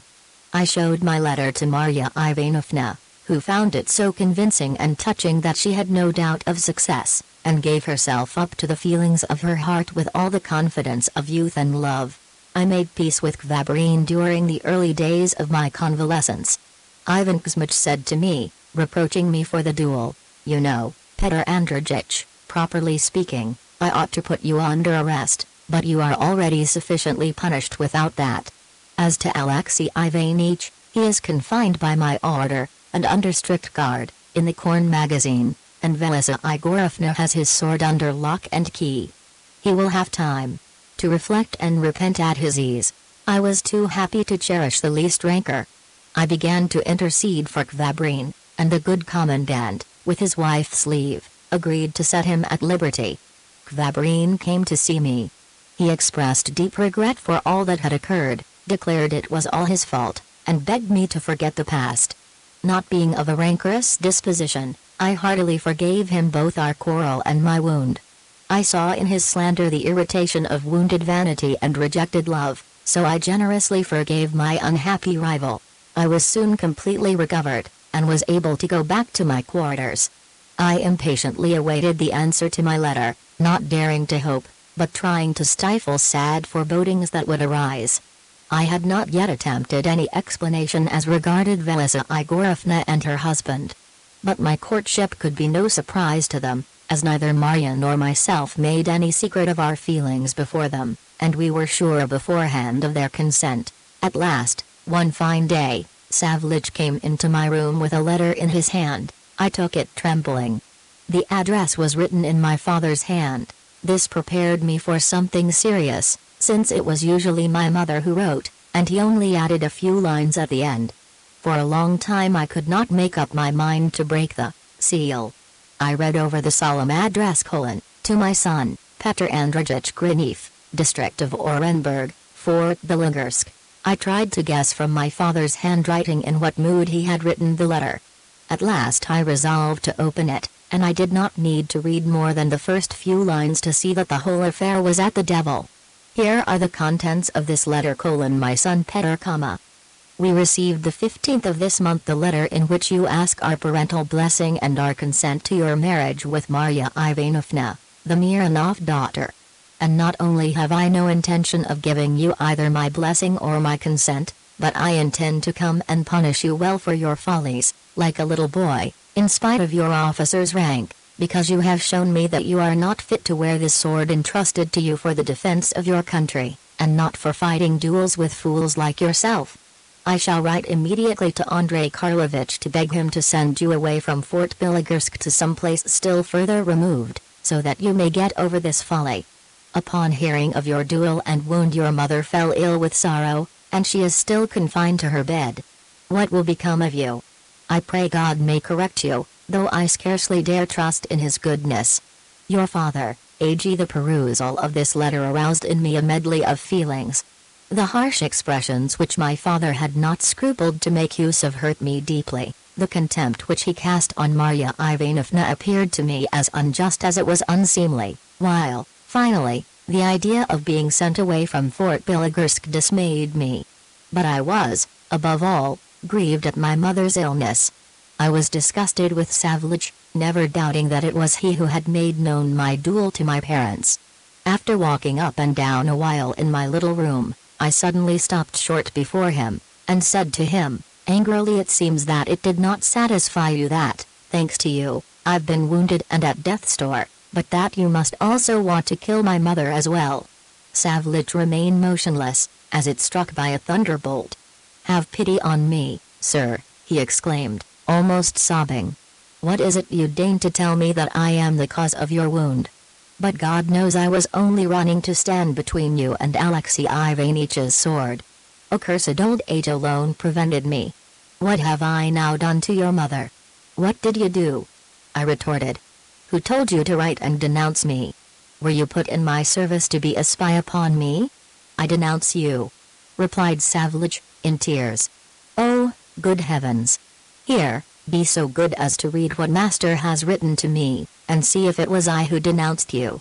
With this he drew from his pocket a letter, which he offered to me, and I read as follows: shame on you, you old dog, for never writing and telling me anything about my son, Petr Andreyich, in spite of my strict orders, and that it should be from strangers that I learn his follies. Is it thus you do your duty and act up to your master's wishes? I shall send you to keep the pigs, old rascal, for having hid from me the truth, and for your weak compliance with the lad's whims. On receipt of this letter, I order you to let me know directly the state of his health, which, judging by what I hear, is improving, and to tell me exactly the place where he was hit, and if the wound be well healed. Evidently Sergeyevich had not been the least to blame, and it was I who had insulted him by my suspicions and reproaches. I begged his pardon, but the old man was inconsolable. That I should have lived to see it, repeated he. These be the thanks that I have deserved of my masters for all my long service. I am an old dog. I'm only fit to keep pigs, and in addition to all this I am the cause of your wound. No, my father, Petr Andreyich, 'tis not I who am to blame, it is rather the confounded Masu. It was he who taught you to fight with those iron spits, stamping your foot, as though by ramming and stamping you could defend yourself from a bad man. It was, indeed, worthwhile spending money upon a Masu to teach you that. But who could have taken the trouble to tell my father what I had done? The general? He did not seem to trouble himself much about me, and, indeed, Ivan Kuzmich had not thought it necessary to report my duel to him. I could not think. My suspicions fell upon Kvabrin. He alone could profit by this betrayal. which might end in my banishment from the fort and my separation from the Commandant's family. I was going to tell all to Marya Ivanovna when she met me on the doorstep. "What has happened?" she said to me. "How pale you are." "All is at an end," replied I, handing her my father's letter. In her turn she grew pale. After reading the letter she gave it me back, and said, in a voice broken by emotion, "It was not my fate. Your parents do not want me in your family, God's will be done. God knows better than we do what is fit for us. There is nothing to be done, Petr Andreyich, may you at least be happy." "It shall not be thus," I exclaimed, seizing her hand. "You love me, I am ready for anything. Let us go and throw ourselves at your parents' feet. They are honest people, neither proud nor hard, they will give us their blessing, we will marry, and then with time, I am sure, we shall succeed in mollifying my father. My mother will intercede for us, and he will forgive me." "No, Petr Andreyich," replied Marya, "I will not marry you without the blessing of your parents. Without their blessing you would not be happy. Let us submit to the will of God. Should you meet with another betrothed, should you love her, God be with you, Petr Andreyich, I will pray for you both." She began to cry, and went away. I meant to follow her to her room, but I felt unable to control myself, and I went home.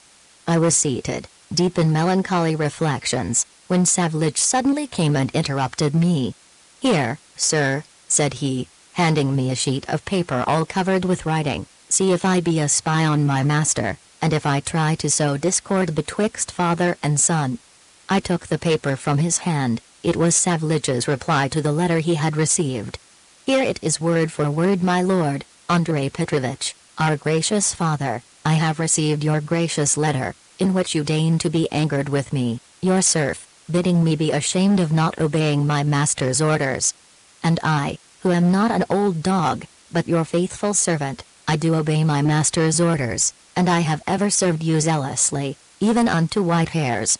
I did not write to you about Petr Andreyich's wound in order not to frighten you without cause, and now we hear that our mistress, our mother, Avdotya Valva is ill of fright, and I shall go and pray heaven for her health.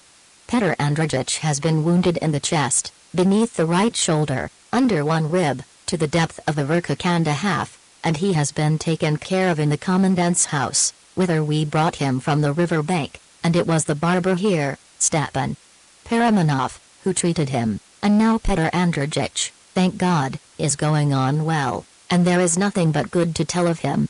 His superiors, according to hearsay, are well pleased with him, and Velisa Igorovna treats him as her own son, and because such an affair should have happened to him you must not reproach him. The horse may have 4 legs and yet stumble. And you deign to write that you will send me to keep the pigs. My lord's will be done. And now I salute you down to the ground. Your faithful serf, Arkhip Savleev. I could not help smiling once or twice as I read the good old man's letter. I did not feel equal to writing to my father. And to make my mother easy, the letter of Savleich seemed to me amply sufficient. From this day my position underwent a change. Marya Ivanovna scarcely ever spoke to me, and even tried to avoid me. The Commandant's house became unbearable to me. Little by little I accustomed myself to stay alone in my quarters. At first Velisa Igorovna remonstrated, but, seeing I persisted in my line of conduct, she left me in peace. I only saw Ivan Kuzmich when military duties brought us in contact. I had only rare interviews with Kvabrin, whom I disliked the more that I thought I perceived in him a secret enmity, which confirmed all the more my suspicions. Life became a burden to me. I gave myself up, a prey to dark melancholy, which was further fed by loneliness and inaction. My love burned the more hotly for my enforced quiet, and tormented me more and more. I lost all liking for reading and literature. I was allowing myself to be completely cast down, and I dreaded either becoming mad or dissolute, when events suddenly occurred which strongly influenced my life, and gave my mind a profound and salutary rousing. Chapter 6, Pugachev. Before beginning to relate those strange events to which I was witness, I must say a few words about the state of affairs in the district of Orenburg about the end of the year 1773. This rich and large province was peopled by a crowd of half-savage tribes, who had lately acknowledged the sovereignty of the Russian Tsars. Their perpetual revolts, their impatience of all rule and civilized life, their treachery and cruelty, obliged the authorities to keep a sharp watch upon them in order to reduce them to submission. Forts had been placed at suitable points, and in most of them troops had been permanently established, composed of Cossacks, formerly possessors of the banks of the river. But even these Cossacks, who should have been a guarantee for the peace and quiet of the country, had for some time shown a dangerous and unruly spirit towards the imperial government. In 1772 a riot took place in the principal settlement. This riot was occasioned by the severe measures taken by General Traubenberg, in order to quell the insubordination of the army. The only result was the barbarous murder of Traubenberg, the substitution of new chiefs, and at last the suppression of the revolt by volleys of grape and harsh penalties. All this befell shortly before my coming to Fort Bilogorsk. Then all was, or seemed, quiet. But the authorities had too lightly lent faith to the pretended repentance of the rebels, who were silently brooding over their hatred, and only awaiting a favorable opportunity to reopen the struggle. One evening, it was early in October, 1773, I was alone in my quarters, listening to the whistling of the autumn wind and watching the clouds passing rapidly over the moon. A message came from the Commandant that he wished to see me at once at his house. I found there Kvabrin, Ivan Ignatych, and the Auryadnik of the Cossacks. Neither the wife nor daughter of the Commandant was in the room. He greeted me in an absent manner. Then, closing the door, he made everybody sit down, except the Auryadnik, who remained standing, drew a letter from his pocket, and said to us, "Gentlemen, important news. Listen to what the general writes." He put on his spectacles and read as follows: to the Commandant of Fort Bilogorsk. Captain Mironov, these. Secret. I hereby inform you that the fugitive and schismatic Don Cossack, Emelian Pugachev, after being guilty of the unpardonable insolence of usurping the name of our late Emperor, Peter III, has assembled a gang of robbers, excited risings in villages on the, and taken and even destroyed several forts, while committing everywhere robberies and murders. In consequence, when you shall receive this, it will be your duty to take such measures as may be necessary against the aforesaid rascally usurper, and, if possible, crush him completely should he venture to attack the fort confided to your care. Take such measures as may be necessary, said the Commandant, taking off his spectacles and folding up the paper. You know it is very easy to say that. The scoundrel seems in force, and we have but 130 men, even counting the Cossacks, on whom we must not count too much, be it said, without any reproach to you, Maximich. The Auryadnik smiled. Nevertheless, let us do our duty, gentlemen. Be ready, place sentries, let there be night patrols in case of attack, shut the gates, and turn out the troops. You, Maximich, keep a sharp eye on the Cossacks, look to the cannon, and let it be well cleansed, and, above all, let everything be kept secret. Let no one in the fort know anything until the time comes. After thus giving his orders, Ivan Kuzmich dismissed us. I went out with Kvabrin, speculating upon what we had just heard. What do you think of it? How will it all end? I asked him. God knows, said he, we shall see. As yet there is evidently nothing serious. If, however, then he fell into a brown study while whistling absently a French air. In spite of all our precautions, the news of Pugachev's appearance spread all over the fort. Whatever was the respect in which Ivan Kuzmich held his wife, he would not have revealed to her for the world a secret confided to him on military business. After receiving the general's letter, he had rather cleverly got rid of Velisa Igorovna by telling her that Father Gerasim had heard most extraordinary news from Orenburg, which he was keeping most profoundly dark. Velisa Igorovna instantly had a great wish to go and see the Pope's wife, and, by the advice of Ivan Kuzmich, she took Masha, lest she should be dull all alone. Left master of the field, Ivan Kuzmich sent to fetch us at once, and took care to shut up Polishka in the kitchen so that she might not spy upon us.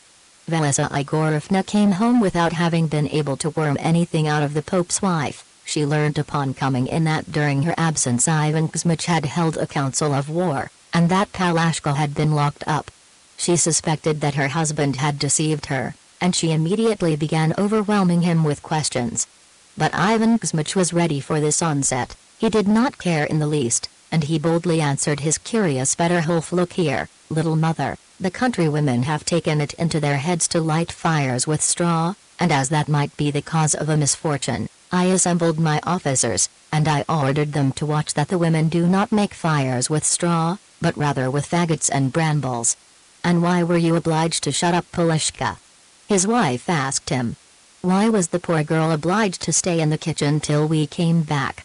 Ivan Kuzmich was not prepared for such a question. He stammered some incoherent words.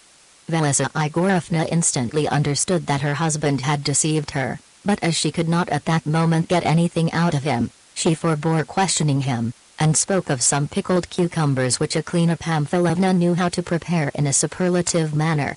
All night long Velisa Igorovna lay awake trying to think what her husband could have in his head that she was not permitted to know. The morrow, on her return from Mass, she saw Ivan Ignatych busy clearing the cannon of the rags, small stones, bits of wood, knuckle bones, and all kinds of rubbish that the little boys had crammed it with.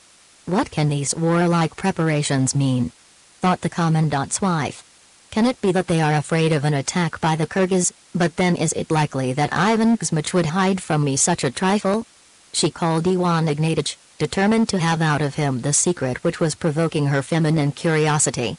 Velisa Igorovna began by making to him some remarks on household matters, like a judge who begins a cross-examination by questions irrelevant to the subject in hand, in order to reassure and lull the watchfulness of the accused.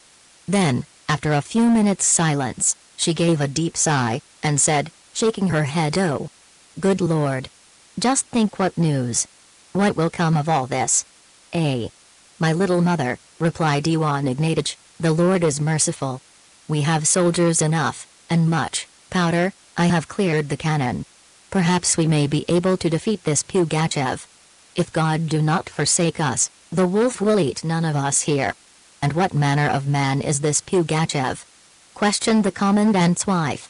Ivan Ignatych saw plainly that he had said too much, and bit his tongue, but it was too late. Velisa Igorovna obliged him to tell her all, after giving her word that she would tell no one. She kept her promise, and did not breathe a word indeed to anyone, save only to the Pope's wife, and that for the very good reason that the good lady's cow, being still out on the steppe, might be lifted by the robbers. Soon everybody was talking of Pugachev. The rumors abroad about him were very diverse.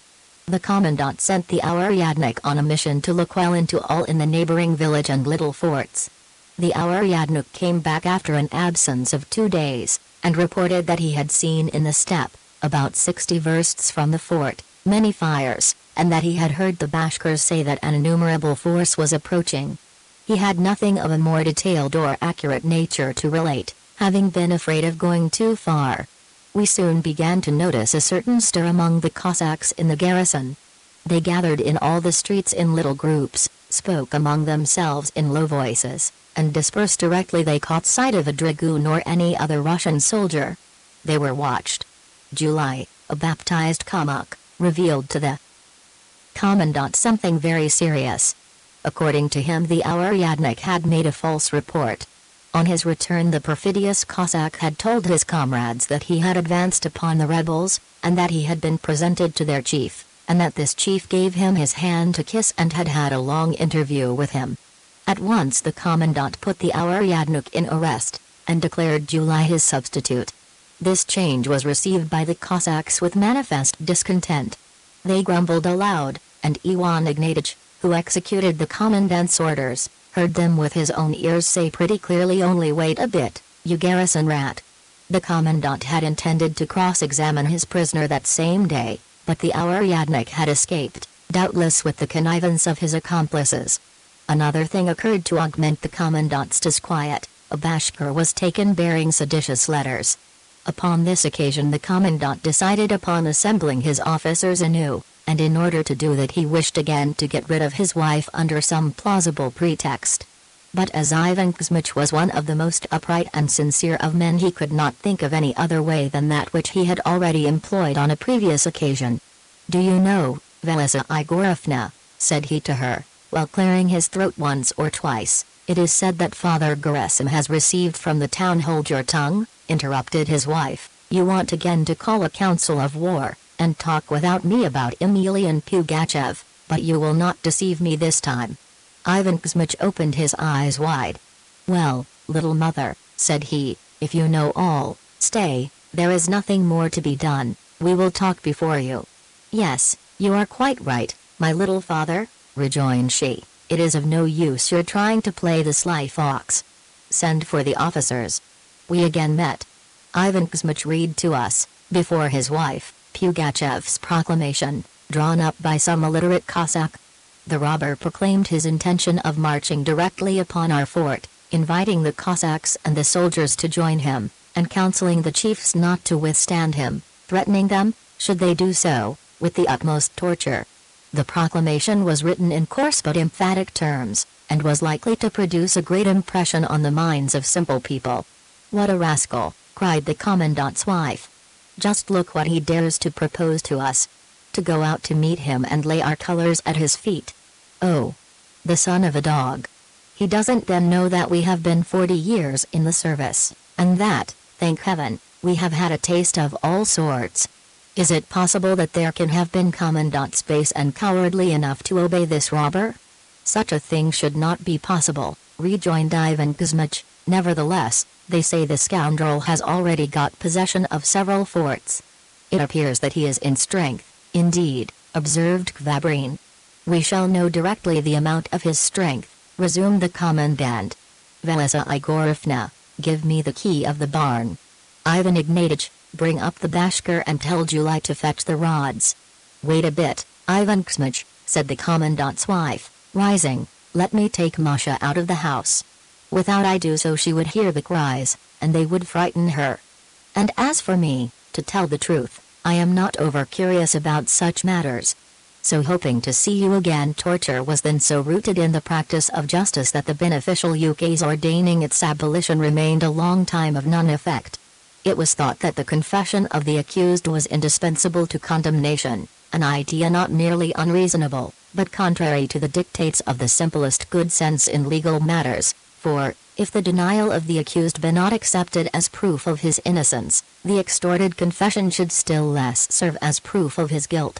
Yet even now I still hear old judges sometimes regret the abolition of this barbarous custom. But in those days no one ever doubted of the necessity for torture, neither the judges nor the accused themselves. That is why the commandant's order did not arouse any surprise or emotion among us. Ivan Ignatych went off to seek the bashkir, who was under lock and key in the commandant's barn, and a few minutes later he was brought into the anteroom. The commandant ordered him to be brought before him. The bashkir crossed the sill with difficulty, owing to the wooden shackles he had on his feet. I glanced at him and involuntarily shuddered. He lifted his high cap and remained near the door.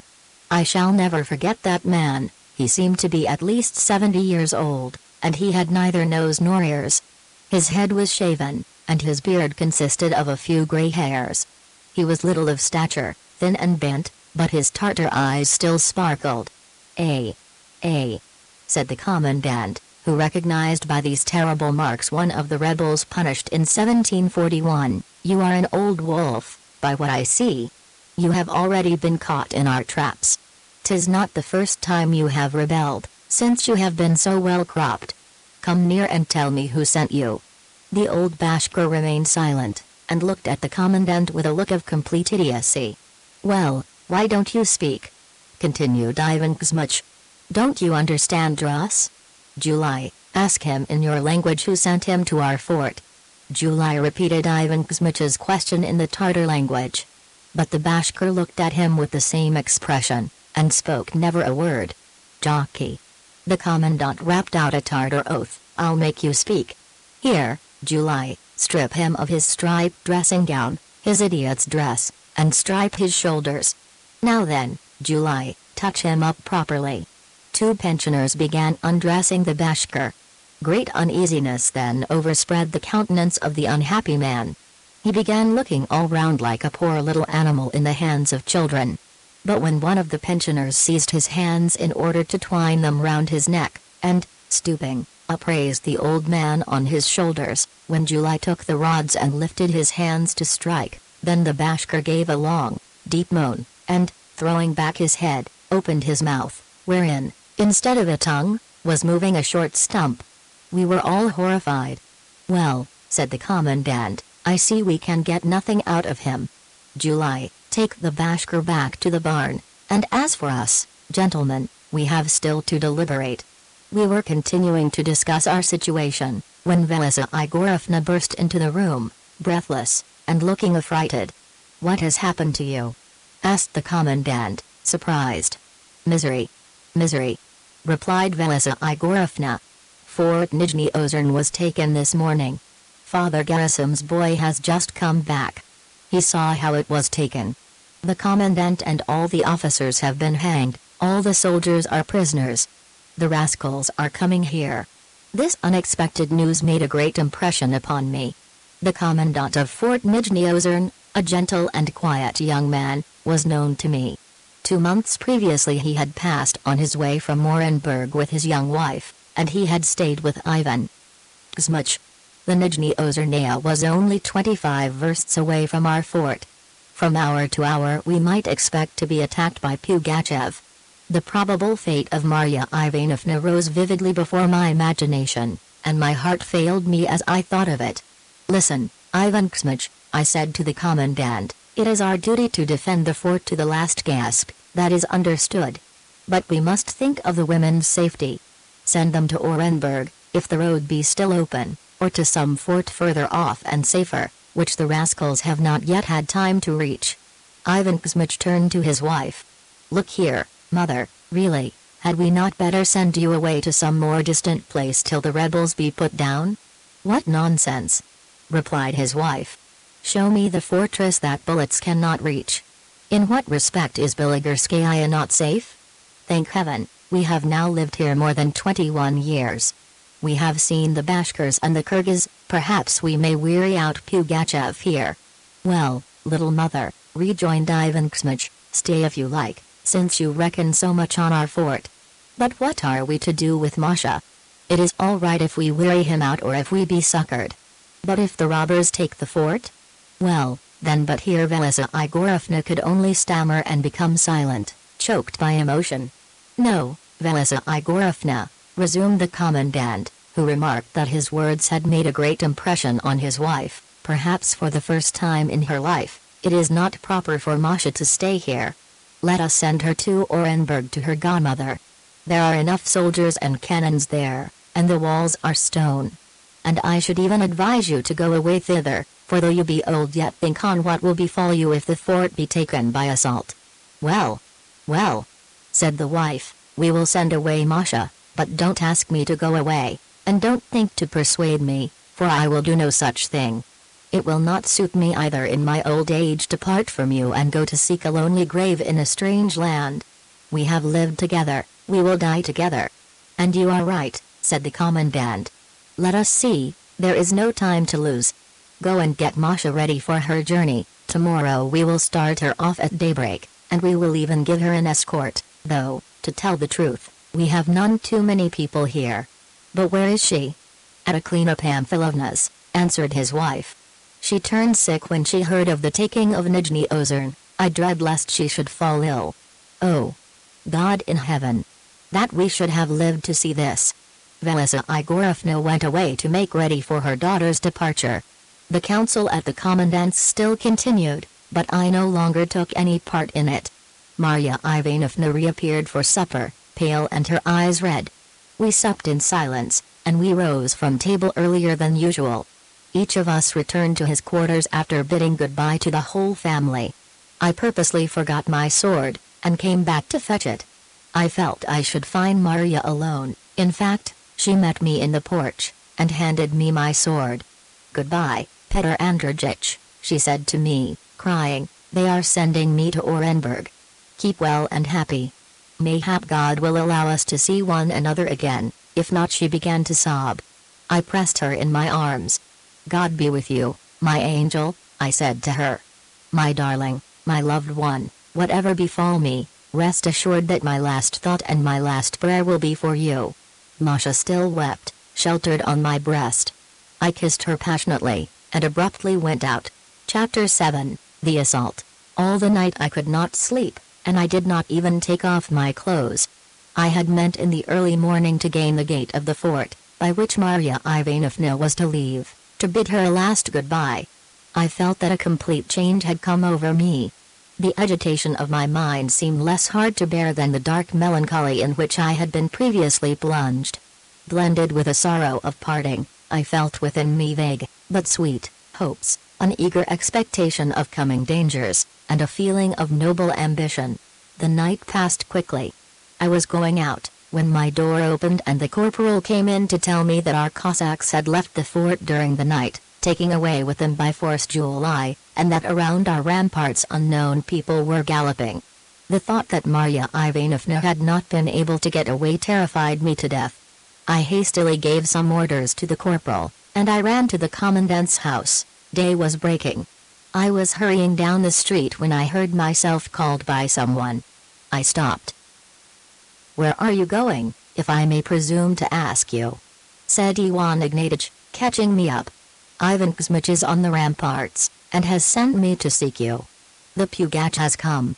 Is Marya Ivanovna gone?" I asked, with an inward trembling. "She hasn't had time," rejoined Ivan Ignatych. "The road to Orenburg is blocked, the fort surrounded, and it's a bad lookout, Petr Andreyich." We went to the ramparts, a little natural height, and fortified by a palisade. We found the garrison here under arms. The cannon had been dragged hither the preceding evening. The commandant was walking up and down before his little party. The approach of danger had given the old warrior wonderful activity. Out on the steppe, and not very far from the fort, could be seen about 20 horsemen, who appeared to be Cossacks, but amongst them were some Bashkirs, easily distinguished by their high caps and their quivers. The commandant passed down the ranks of the little army, saying to the soldiers, "Now, children, let us do well today for our mother, the Empress, and let us show all the world that we are brave men, and true to our oaths." The soldiers by loud shouts expressed their goodwill and assent. Kvabrine remained near me, attentively watching the enemy. The people whom we could see on the steppe, noticing doubtless some stir in the fort, gathered into parties, and consulted together. The commandant ordered Ivan Ignatych to point the cannon at them, and himself applied the match. The ball passed whistling over their heads without doing them any harm. The horsemen at once dispersed at a gallop, and the steppe was deserted. At this moment Velisa Igorovna appeared on the ramparts, followed by Marya, who had not wished to leave her. "Well," said the commandant's wife, "how goes the battle? Where's the enemy?" "The enemy is not far," replied Ivan Kuzmich, "but if God wills all will be well." "And you, Masha, are you afraid?" "No, Papa," replied Marya, "I am more frightened alone in the house." She glanced at me, trying to smile. I squeezed the hilt of my sword, remembering that I had received it the eve from her hand, as if for her defense. My heart burned within my breast. I felt as if I were her knight. I thirsted to prove to her that I was worthy of her trust, and I impatiently expected the decisive moment. All at once, coming from a height about 8 versts from the fort, appeared fresh parties of horsemen, and soon the whole steppe became covered with people, armed with arrows and lances. Amongst them, dressed in a red kaftan, sword in hand, might be seen a man mounted on a white horse, a conspicuous figure. This was Pugachev himself. He stopped, and they closed round him, and soon afterwards, probably by his orders, 4 men came out of the crowd, and approached our ramparts at full gallop. We recognized in them some of our traitors. One of them waved a sheet of paper above his head, another bore on the point of his pike the head of July, which he cast to us over the palisade. The head of the poor Kamuk rolled to the feet of the commandant. The traitors shouted to us, "Don't fire! Come out to receive the Tsar is here! Children, fire!" cried the commandant for all answer. The soldiers fired a volley. The Cossack who had the letter quivered and fell from his horse, the others fled at full speed. I glanced at Marya Ivanovna. Spellbound with horror at the sight of July's head, stunned by the noise of the volley, She seemed unconscious. The commandant called the corporal, and bid him go and take the paper from the fallen Cossack. The corporal went out into the open, and came back leading by its bridle the dead man's horse. He gave the letter to the commandant. Ivan Kuzmich read it in a low voice, and tore it into bits. We now saw that the rebels were making ready to attack. Soon the bullets whistled about our ears, and some arrows came quivering around us in the earth and in the posts of the palisade. "Velisa Igorevna," said the commandant, "this is not a place for women. Take away Masha, you see very well that the girl is more dead than alive." Velisa Igorevna, whom the sound of the bullets had somewhat subdued, glanced towards the steppe, where a great stir was visible in the crowd, and said to her husband Ivan Kuzmich, "Life and death are in God's hands, bless Masha. Masha, go to your father." Pale and trembling, Marya approached Ivan Kuzmich and dropped on her knees, bending before him with reverence. The old commandant made the sign of the cross 3 times over her, then raised her up, kissed her, and said to her, in a voice husky with emotion, "Well, Masha, may you be happy. Pray to God, and He will not forsake you. If an honest man come forward, may God grant you both love and wisdom. Live together as we have lived, my wife and I. And now farewell, Masha. Velisa Igorevna, take her away quickly." Marya threw herself upon his neck and began sobbing. "Kiss me, too," said the commandant's wife, weeping. "Goodbye, my Ivan Kuzmich. Forgive me if I have ever vexed you." "Goodbye, goodbye, little mother," said the commandant, embracing his old companion. "There, now, enough, go away home, and if you have time put Masha on a sarafan." The commandant's wife went away with her daughter. I followed Marya with my eyes. She turned round and made me a last sign. Ivan Kuzmich came back to us, and turned his whole attention to the enemy. The rebels gathered round their leader, and all at once dismounted hastily. "Be ready," the commandant said to us, "the assault is about to begin." At the same moment resounded wild war cries. The rebels were racing down on the fort. Our cannon was loaded with grape. The commandant allowed them to approach within a very short distance, and again applied a match to the touch-hole. The grape struck in the midst of the crowd, and dispersed it in every direction. The leader alone remained to the fore, brandishing his sword. He appeared to be exhorting them hotly. The yells which had ceased for a moment were redoubled anew. "Now, children," cried the commandant, "open the door, beat the drum, and forward. Follow me for a sally." The commandant, Ivan Ignatych, and I found ourselves in a moment beyond the parapet. But the garrison, afraid, had not stirred. "What are you doing, my children?" shouted Ivan Kuzmich. "If we must die, let us die, it is our duty."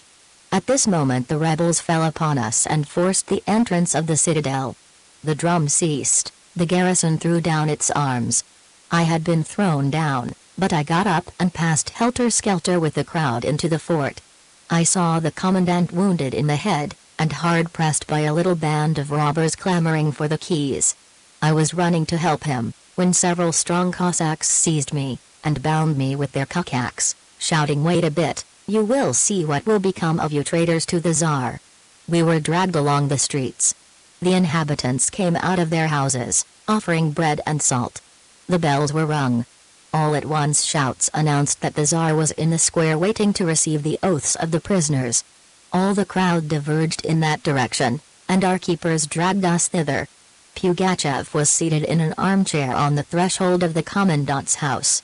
He wore an elegant Cossack kaftan, embroidered down the seams. A high cap of marten sable, ornamented with gold tassels, came closely down over his flashing eyes. His face did not seem unknown to me. The Cossack chiefs surrounded him. Father Gerasim, pale and trembling, was standing, cross in hand, at the foot of the steps, and seemed to be silently praying for the victims brought before him. In the square a gallows was being hastily erected. When we came near, some Bashkirs drove back the crowd, and we were presented to Pugachev. The bells ceased clanging, and the deepest silence reigned again. "Where is the commandant?" asked the usurper. Our Yadnuk came forward and pointed out Ivan Kuzmich. Pugachev looked fiercely upon the old man and said to him, How was it you dared to oppose me, your rightful emperor? The commandant, enfeebled by his wound, collected his remaining strength, and replied, in a resolute tone, you are not my emperor, you are a usurper and a robber. Pugachev frowned and waved his white handkerchief. Several Cossacks immediately seized the old commandant and dragged him away to the gallows. Astride on the crossbeam sat the disfigured Bashkir who had been cross-examined on the preceding evening. He held a rope in his hand, and I saw the next moment poor Ivan Kuzmich swinging in the air. Then Ivan Ignatych was brought before Pugachev. Swear fidelity, Pugachev said to him, to the emperor, Petr Fedorovich. You are not our emperor, replied the lieutenant, repeating his commandant's words. You are a robber, my uncle, and a usurper. Pugachev again gave the handkerchief signal, and good Ivan Ignatych swung beside his old chief. It was my turn. Boldly I looked on Pugachev and made ready to echo the answer of my outspoken comrades. Then, to my inexpressible surprise, I saw among the rebels Kvabrin, who had found time to cut his hair short and to put on a Cossack kaftan. He approached Pugachev, and whispered a few words in his ear. Hang him, said Pugachev, without deigning to throw me a look. The rope was passed about my neck. I began saying a prayer in a low voice, offering up to God a sincere repentance for all my sins, imploring him to save all those who were dear to my heart. I was already at the foot of the gallows. Fear nothing. Fear nothing. The assassin said to me, perhaps to give me courage, when all at once a shout was heard, stop, accursed ones. The executioners stayed their hand. I looked up. Savage lay prostrate at the feet of Pugachev. Oh! My own father. My poor follower was saying. What need have you of the death of this noble child? Let him go free, and you will get a good ransom, but for an example and to frighten the rest, let them hang me, an old man. Pugachev gave a signal. I was immediately unbound. Our father shows you mercy, they said to me.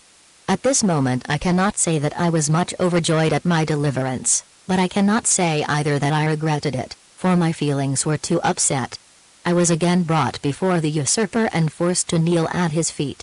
Pugachev held out to me his muscular hand. Kiss his hand. Kiss his hand, was shouted around me. But rather would I have preferred the most cruel torture to such an abasement. My father, Petr Andreyich, whispered Savage to me, and nudged me with his elbow. Don't be obstinate. What does it matter? Spit and kiss the hand of the rob, kiss his hand. I did not stir. Pugachev withdrew his hand and said, smiling, apparently his lordship is quite idiotic with joy, raise him. I was helped up and left free. The infamous drama drew to a close. The villagers began to swear fidelity. One after another they came near, kissed the cross, and saluted the usurper.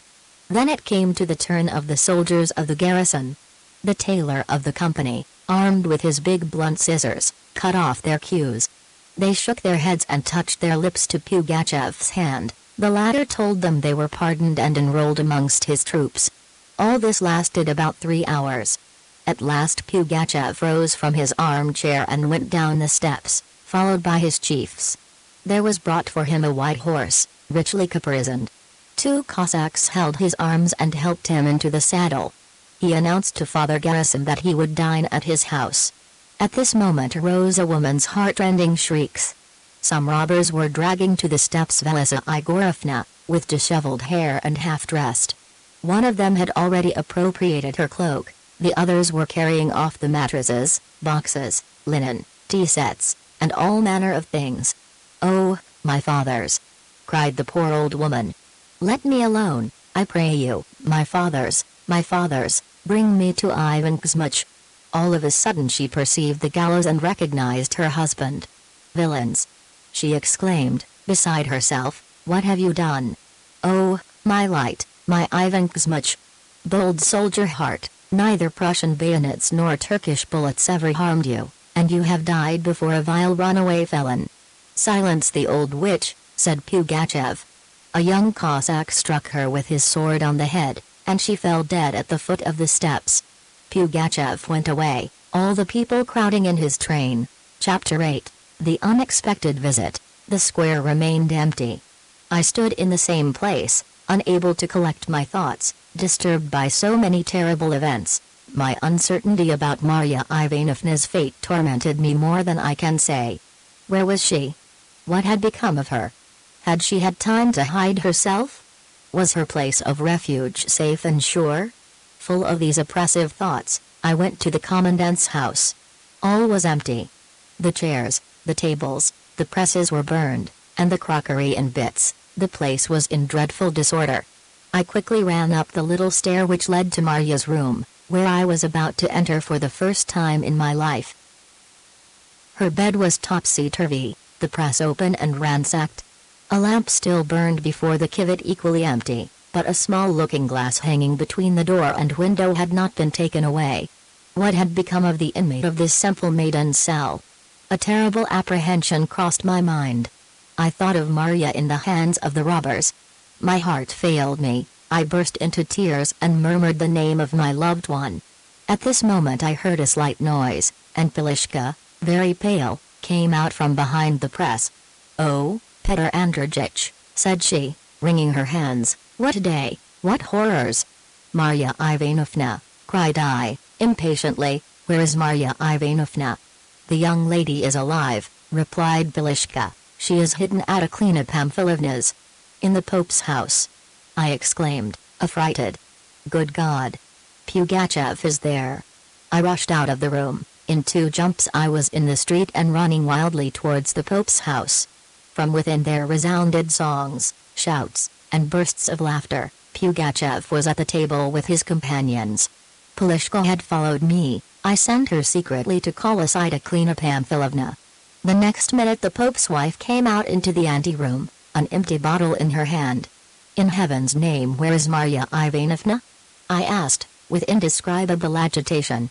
"She is in bed, the little dove," replied the Pope's wife, "in my bed, behind the partition." "Ah, Peter Andreyich, a misfortune very nearly happened. But, thank God, all has passed happily over." The villain had scarcely sat down to table before the poor darling began to moan. I nearly died of fright. He heard her. "Who is that moaning, old woman?" said he. I saluted the robber down to the ground. "My niece, Tsar, she has been ill and in bed for more than a week." "And your niece, is she young?" "She is young, Tsar." "Let us see, old woman, show me your niece." I felt my heart fail me, but what could I do? "Very well, Tsar, but the girl is not strong enough to rise and come before your grace." "That's nothing, old woman, I'll go myself and see her." And, would you believe it, the rascal actually went behind the partition. He drew aside the curtain, looked at her with his hawk's eyes, and nothing more. God helped us. You may believe me when I say the father and I were already prepared to die the death of martyrs. Luckily the little dove did not recognize him. Oh, Lord God! What have we lived to see? Poor Ivan Kuzmich! Who would have thought it? And Velisa Igorovna and Iwan Ignatich? Why him too? And you, how came it that you were spared? And what do you think of Kvabrin, of Alexei Ivanich? He has cut his hair short, and he is there having a spree with them. He is a sly fox, you'll agree. And when I spoke of my sick niece, would you believe it, he looked at me as if he would like to run me through with his knife. Still, he did not betray us, and I'm thankful to him for that.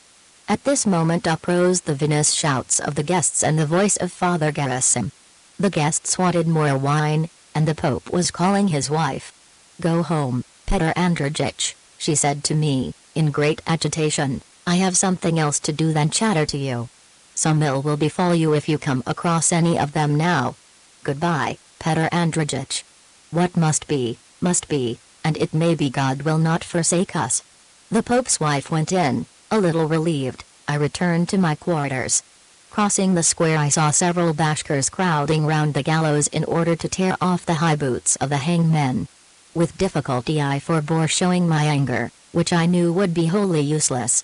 The robbers pervaded the fort, and were plundering the officers' quarters, and the shouts of the rebels making merry were heard everywhere. I went home. Savlich met me on the threshold. "Thank heaven!" cried he, upon seeing me. "I thought the villains had again laid hold on you." "Oh! My father? Petr Andrejich, would you believe it, the robbers have taken everything from us, clothes, linen, crockery and goods, they have left nothing. But what does it matter? Thank God that they have at least left you your life. But oh, my master, did you recognize their ataman? No, I did not recognize him. Who was he? What, my little father, you have already forgotten the drunkard who did you out of your talope the day of the snowstorm, a hareskin talope, brand new. And he, the rascal, who split all the seams putting it on. I was dumbfounded. The likeness of Pugachev to my guide was indeed striking. I ended by feeling certain that he and Pugachev were one and the same man, and I then understood why he had shown me mercy. I was filled with astonishment at the extraordinary connection of events. A boy's talope, given to a vagabond, saved my neck from the hangman, and a drunken frequenter of pothouses besieged forts and shook the empire. "Will you not eat something?" asked Savage, faithful to his old habits. "There is nothing in the house, it is true, but I shall look about everywhere, and I will get something ready for you." Left alone, I began to reflect. What could I do? To stay in the fort, which was now in the hands of the robber, or to join his band were courses alike unworthy of an officer. Duty prompted me to go where I could still be useful to my country in the critical circumstances in which it was now situated. But my love urged me no less strongly to stay by Marya Ivanovna, to be her protector and her champion. Although I foresaw a new and inevitable change in the state of things, yet I could not help trembling as I thought of the dangers of her situation. My reflections were broken by the arrival of a Cossack, who came running to tell me that the great Tsar summoned me to his presence. "Where is he?" I asked, hastening to obey. "In the Commandant's house," replied the Cossack. "After dinner our father went to the bath, now he is resting." "Ah, sir. You can see he is a person of importance." He deigned at dinner to eat 2 roast-sucking pigs, and then he went into the upper part of the vapor bath, where it was so hot that Taras Kurchkin himself could not stand it. He passed the broom to Bikbayev, and only recovered by dint of cold water. You must agree, his manners are very majestic, and in the bath, they say, he showed his marks of Tsar on one of his breasts, a double-headed eagle as large as a peacock, 58, and on the other his own face. I did not think it worthwhile to contradict the Cossack, and I followed him into the Commandant's house, trying to imagine beforehand my interview with Pugachev, and to guess how it would end. The reader will easily believe me when I say that I did not feel wholly reassured. It was getting dark when I reached the house of the Commandant. The gallows, with its victims, stood out black and terrible. The body of the Commandant's poor wife still lay beneath the porch, close by 2 Cossacks, who were on guard. He who had brought me went in to announce my arrival. He came back almost directly, and ushered me into the room where, the previous evening, I had bidden goodbye to Marya Ivanovna. I saw a strange scene before me. At a table covered with a cloth and laden with bottles and glasses was seated Pugachev, surrounded by 10 Cossack chiefs, in high caps and colored shirts, heated by wine, with flushed faces and sparkling eyes. I did not see among them the new confederates lately sworn in, the traitor Kvabrin and the Auriadnik. "Ah, so it is you, your lordship," said Pugachev, upon seeing me. "You are welcome. All honor to you, and a place at our feast." The guests made room. I sat down in silence at the end of the table. My neighbor, a tall and slender young Cossack, with a handsome face, poured me out a bumper of brandy, which I did not touch. I was busy noting the company. Pugachev was seated in the place of honor, his elbows on the table, and resting his black beard on his broad fist. His features, regular and agreeable, wore no fierce expression. He often addressed a man of about 50 years old, calling him sometimes Count, sometimes Timofeich, sometimes Uncle. Each man considered himself as good as his fellow, and none showed any particular deference to their chief. They were talking of the morning's assault, of the success of the revolt, and of their forthcoming operations. Each man bragged of his prowess, proclaimed his opinions, and freely contradicted Pugachev. And it was decided to march upon Orenburg, a bold move, which was nearly crowned with success. The departure was fixed for the day following. The guests drank yet another bumper, rose from table, and took leave of Pugachev. I wished to follow them, but Pugachev said, "Stay there, I wish to speak to you." We remained alone together, and for a few moments neither spoke. Pugachev looked sharply at me, winking from time to time his left eye with an indefinable expression of slyness and mockery. At last he gave way to a long burst of laughter, and that with such unfeigned gaiety that I myself, regarding him, began to laugh without knowing why. "Well, your lordship," said he, "confess you were afraid when my fellows cast the rope about your neck. I warrant the sky seemed to you the size of a sheepskin. And you would certainly have swung beneath the crossbeam but for your old servant. I knew the old owl again directly. Well, would you ever have thought, sir, that the man who guided you to a lodging in the steppe was the great Tsar himself?" As he said these words he assumed a grave and mysterious air. "You are very guilty as regards me," resumed he, "but I have pardoned you on account of your courage, and because you did me a good turn when I was obliged to hide from my enemies. But you shall see better things. I will load you with other favors when I shall have recovered my empire. Will you promise to serve me zealously?" The robber's question and his impudence appeared to be so absurd that I could not restrain a smile. "Why do you laugh?" he asked, frowning. "Do you not believe me to be the great Tsar? Answer me frankly." I did not know what to do. I could not recognize a vagabond as emperor. Such conduct was to me unpardonably base. To call him an impostor to his face was to devote myself to death, and the sacrifice for which I was prepared on the gallows, before all the world, and in the first heat of my indignation, appeared to me a useless piece of bravado. I knew not what to say. Pugachev awaited my reply in fierce silence. At last, and I yet recall that moment with satisfaction, the feeling of duty triumphed in me over human weakness, and I made reply to Pugachev, "Just listen, and I will tell you the whole truth. You shall be judge.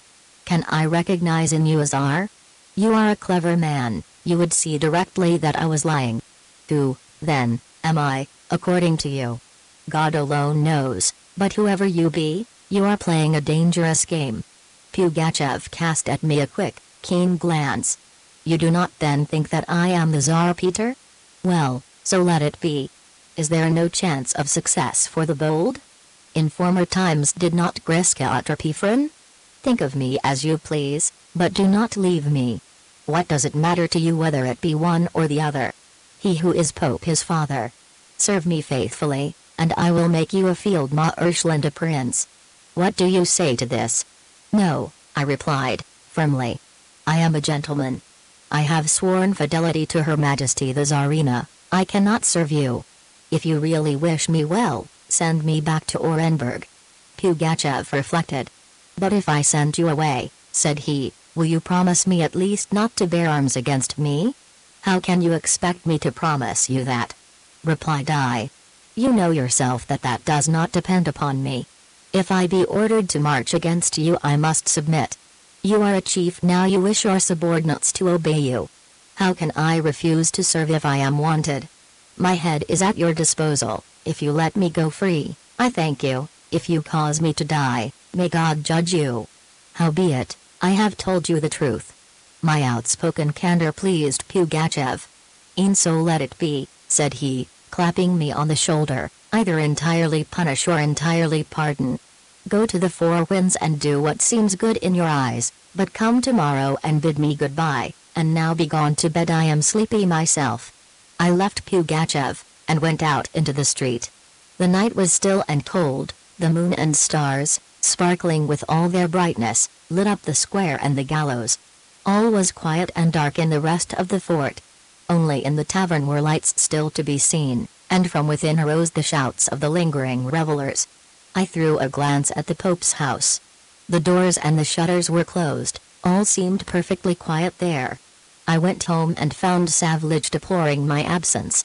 The news of my regained liberty overwhelmed him with joy. "Thanks be to thee, O Lord," said he, making the sign of the cross. "We will leave the fort tomorrow at break of day, and we will go in God's care. I have prepared something for you. Eat, my father, and sleep till morning quietly, as though in the pocket of Christ." I took his advice, and, after having supped with a good appetite, I went to sleep on the bare boards, as weary in mind as in body.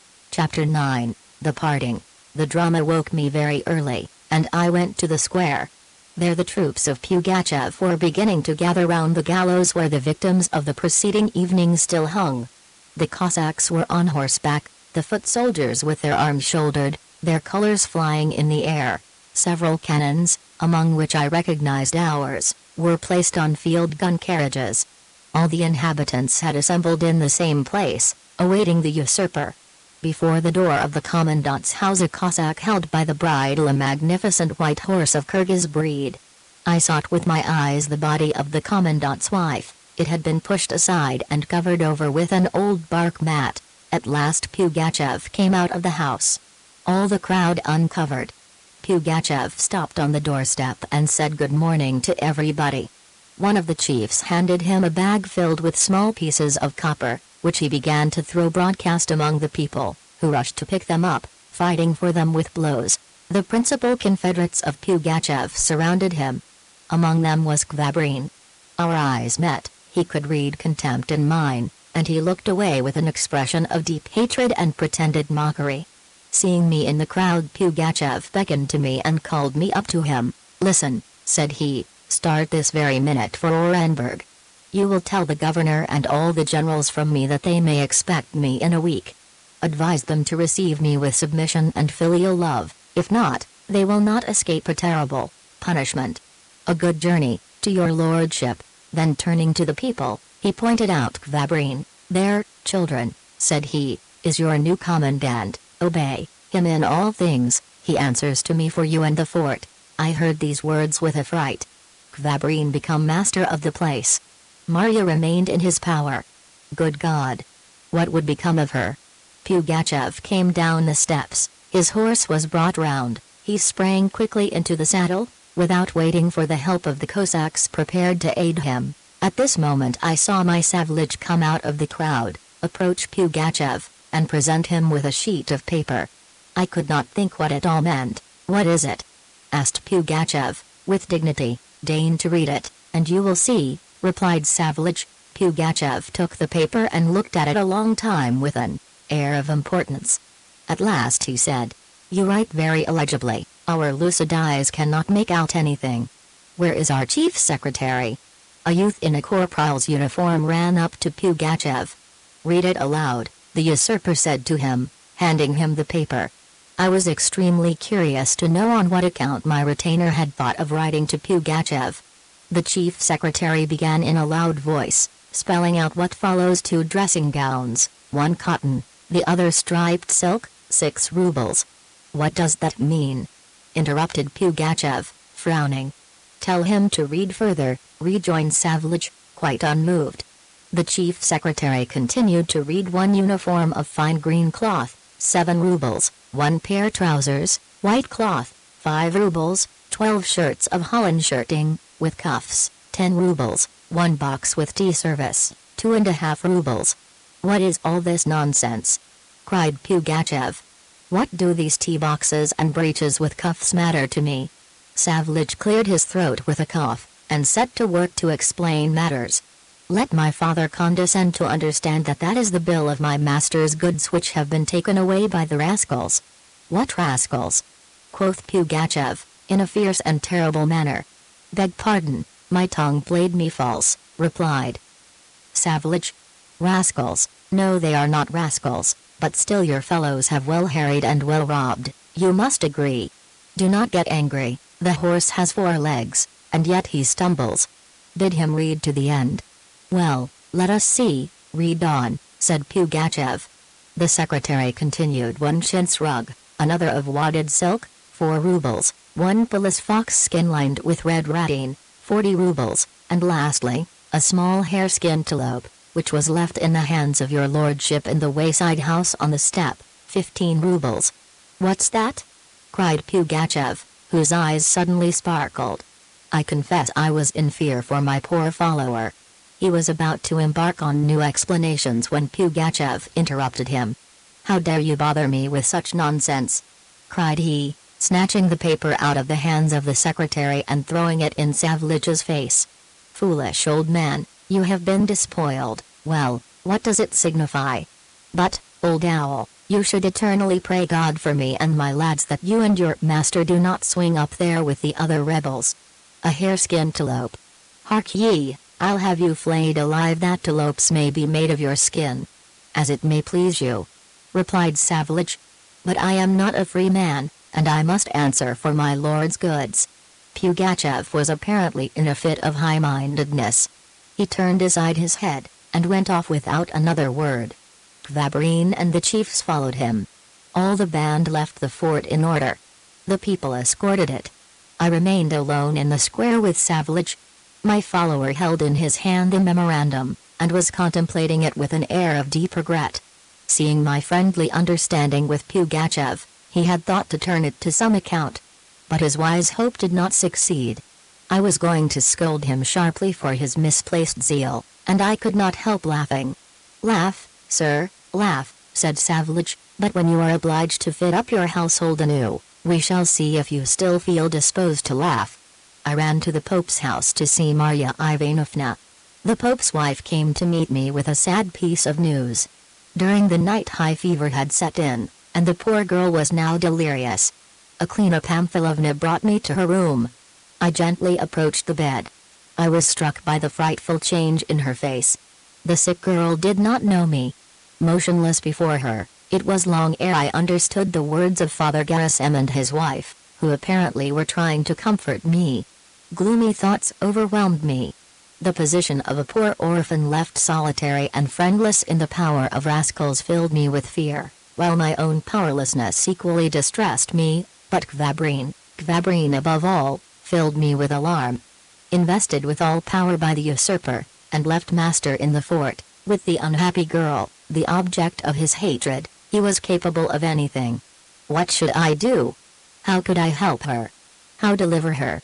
Only in one way, and I embraced it.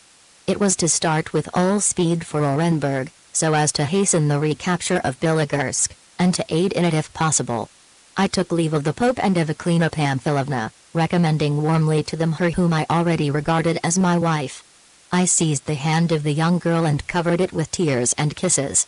"Goodbye," the Pope's wife said to me, as she led me away. "Goodbye, Petr Andreyich, perhaps we may meet again in happier times. Don't forget us, and write often to us. Except you, poor Marya Ivanovna has no longer stay or comforter." Out in the square I stopped a minute before the gallows, which I respectfully saluted, and I then took the road to Orenburg, accompanied by Savlage, who did not forsake me. As I thus went along, deep in thought, I heard all at once a horse galloping behind me. I turned round, and saw a Cossack coming up from the fort, leading a Bashkir horse, and making signs to me from afar to wait for him. I stopped, and soon recognized our Uryadnik. After joining us at a gallop, he jumped from the back of his own horse, and handing me the bridle of the other, "Your lordship," said he, "our father makes you a present of a horse, and a pelisse from his own shoulder." On the saddle was slung a plain sheepskin antelope. "And, besides," added he, hesitatingly, "he gives you a half-ruble, but I have lost it by the way, kindly excuse it." Savlage looked askance at him. "You have lost it by the way," said he, "and pray what is that which jingles in your pocket, barefaced liar that you are?" "Jingling in my pocket?" replied the Uryadnik, not a whit disconcerted. "God forgive you, old man, 'tis a bridle bit, and never a half-ruble." Well, said I, putting an end to the dispute. "Thank from me he who sent you, and you may as well try as you go back to find the lost half-ruble and keep it for yourself." "Many thanks, your lordship," said he, turning his horse round, "I will pray God forever for you." With these words, he started off at a gallop, keeping one hand on his pocket, and was soon out of sight. I put on the antelope and mounted the horse, taking up Savlage behind me. "Don't you see, your lordship," said the old man, "that it was not in vain that I presented my petition to the robber?" The robber was ashamed of himself. "Although this long and lean Bashkir horse and this peasant's antelope be not worth half what those rascals stole from us, nor what you deigned to give him as a present, Still they may be useful to us. From an evil dog be glad of a handful of hairs. Chapter 10, The Siege. As we approached Orenburg we saw a crowd of convicts with cropped heads, and faces disfigured by the pincers of the executioner. They were working on the fortifications of the place under the pensioners of the garrison. Some were taking away in wheelbarrows the rubbish which filled the ditch, others were hollowing out the earth with spades. Masons were bringing bricks and repairing the walls. The sentries stopped us at the gates to demand our passports. When the sergeant learned that we came from Fort Bilogorsk he took us direct to the general. I found him in his garden. He was examining the apple trees which the breath of autumn had already deprived of their leaves, and, with the help of an old gardener, he was enveloping them in straw. His face expressed calm, good humor and health. He seemed very pleased to see me, and began to question me on the terrible events which I had witnessed. I related them. The old man heard me with attention, and, while listening, cut the dead branches. "Poor Mironov," said he, when I had done my sad story, "'tis a pity. He was a good officer. And Madame Mironov, she was a good lady and first-rate at pickled mushrooms." "And what became of Masha, the captain's daughter?" I replied that she had stayed in the fort, at the Pope's house. "Eh, said the general. "That's bad. Very bad. It is quite impossible to count on the discipline of robbers." I drew his attention to the fact that Fort Bilogorsk was not very far away, and that probably His Excellency would not delay dispatching a detachment of troops to deliver the poor inhabitants. The general shook his head with an air of indecision. "We shall see. We shall see," said he. "We have plenty of time to talk about it. I beg you will come and take tea with me. This evening there will be a council of war. You can give us exact information about that rascal Pugachev and his army. Now in the meantime go and rest." I went away to the lodging that had been assigned me, and where Savlich was already installed. There I impatiently awaited the hour fixed. The reader may well believe I was anxious not to miss this council of war, which was to have so great an influence on my life. I went at the appointed hour to the general's, where I found one of the civil officials of Orenburg, the head of the customs, if I recollect right, a little old man, fat and red-faced, dressed in a coat of watered silk. He began questioning me on the fate of Ivan Kuzmich, whom he called his gossip, and he often interrupted me by many questions and sententious remarks, which if they did not show a man versed in the conduct of war, yet showed that he was possessed of natural wit, and of intelligence. During this time the other guests had assembled. When all were seated, and each one had been offered a cup of tea, the general explained lengthily and minutely what was the affair in hand. "Now, gentlemen, we must decide how we mean to act against the rebels. Shall be offensively or defensively. Each way has its disadvantages and its advantages. Offensive warfare offers more hope of the enemy being speedily crushed, but a defensive war is sure and less dangerous. Consequently we will collect the votes according to the proper order, that is to say, begin first consulting the juniors in respect of rank. Now, Mr. Ensign," continued he, addressing me, "be so good as to give us your opinion." I rose, and after having depicted in a few words Pugachev and his band, I declared that the usurper was not in a state to resist disciplined troops. My opinion was received by the civil officials with visible discontent. They saw in it the headstrong impertinence of youth. A murmur arose, and I distinctly heard said, half aloud, the words, "beardless boy." The general turned towards me, and smilingly said, "Mr. Ensign, the early votes in a council of war are generally for offensive measures. Now we will proceed. Mr. College Counselor, tell us your opinion." The little old man in the watered silk coat made haste to swallow his third cup of tea, which he had mixed with a good help of rum. "I think, Your Excellency," said he, "we must neither act on the defensive nor yet on the offensive." "How so, Mr. Counselor?" replied the general, astounded. "There is nothing else open to us in tactics. One must act either on the defensive or the offensive." "Your Excellency, endeavor to suborn." Your opinion is very judicious. The act of corruption is one admitted by the rules of war, and we will profit by your counsel." We might offer for the rascal's head 70 or even 100 rubles, and take them from the secret funds." "And then," interrupted the head of the customs, "I'm a Kyrgyz instead of a college counselor if these robbers do not deliver up their ataman, chained hand and foot." "We will think of it, and talk of it again," rejoined the general. "Still, in any case, we must also take military measures. Gentlemen, give your votes in proper order." Everyone's opinion was contrary to mine. Those present vied with each other about the untrustworthiness of the troops, the uncertainty of success, the necessity of prudence, and so forth. All were of opinion that it was better to stay behind a strong wall, their safety assured by cannon, than to tempt the fortune of war in the open field. At last, when all the opinions had been given, the general shook the ashes out of his pipe and made the following speech: "Gentlemen, I must tell you, for my part, I am entirely of the opinion of our friend the ensign, for this opinion is based on the precepts of good tactics, in which nearly always offensive movements are preferable to defensive ones." Here he paused a moment and filled his pipe. My self-love was triumphant, and I cast a proud glance at the civil officials who were whispering among themselves, with an air of disquiet and discontent.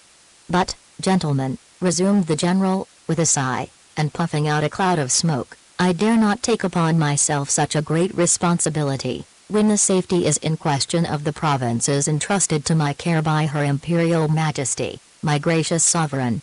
Therefore I see I am obliged to abide by the advice of the majority, which has ruled that prudence as well as reason declares that we should await in the town the siege which threatens us, and that we should defeat the attacks of the enemy by the force of artillery, and, if the possibility present itself, by well-directed sorties."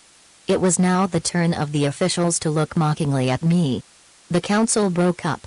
I could not help deploring the weakness of the honest soldier who, against his own judgment, had decided to abide by the counsel of ignorant and inexperienced people. Several days after this memorable council of war, Pugachev, true to his word, approached Orenburg.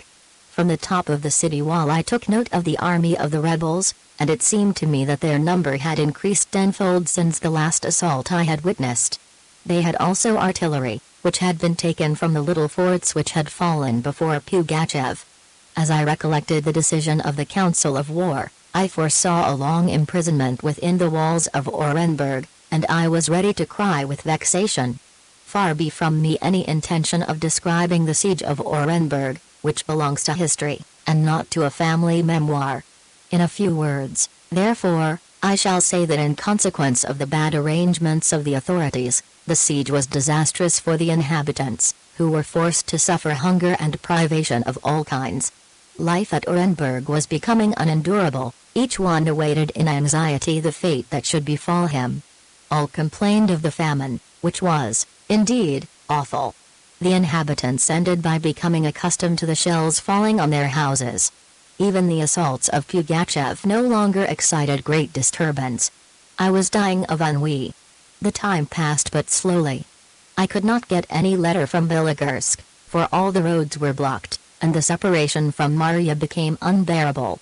My only occupation consisted in my military rounds. Thanks to Pugachev, I had a pretty good horse, with which I shared my scanty rations. Every day I passed beyond the ramparts, and I went and fired away against the scouts of Pugachev. In these sort of skirmishes the rebels generally got the better of us, as they had plenty of food and were capitally mounted. Our thin, starved cavalry was unable to stand against them. Sometimes our famished infantry took the field, but the depth of the snow prevented action with any success against the flying cavalry of the enemy. The artillery thundered vainly from the height of the ramparts, and in the field guns could not work because of the weakness of the worn-out horses.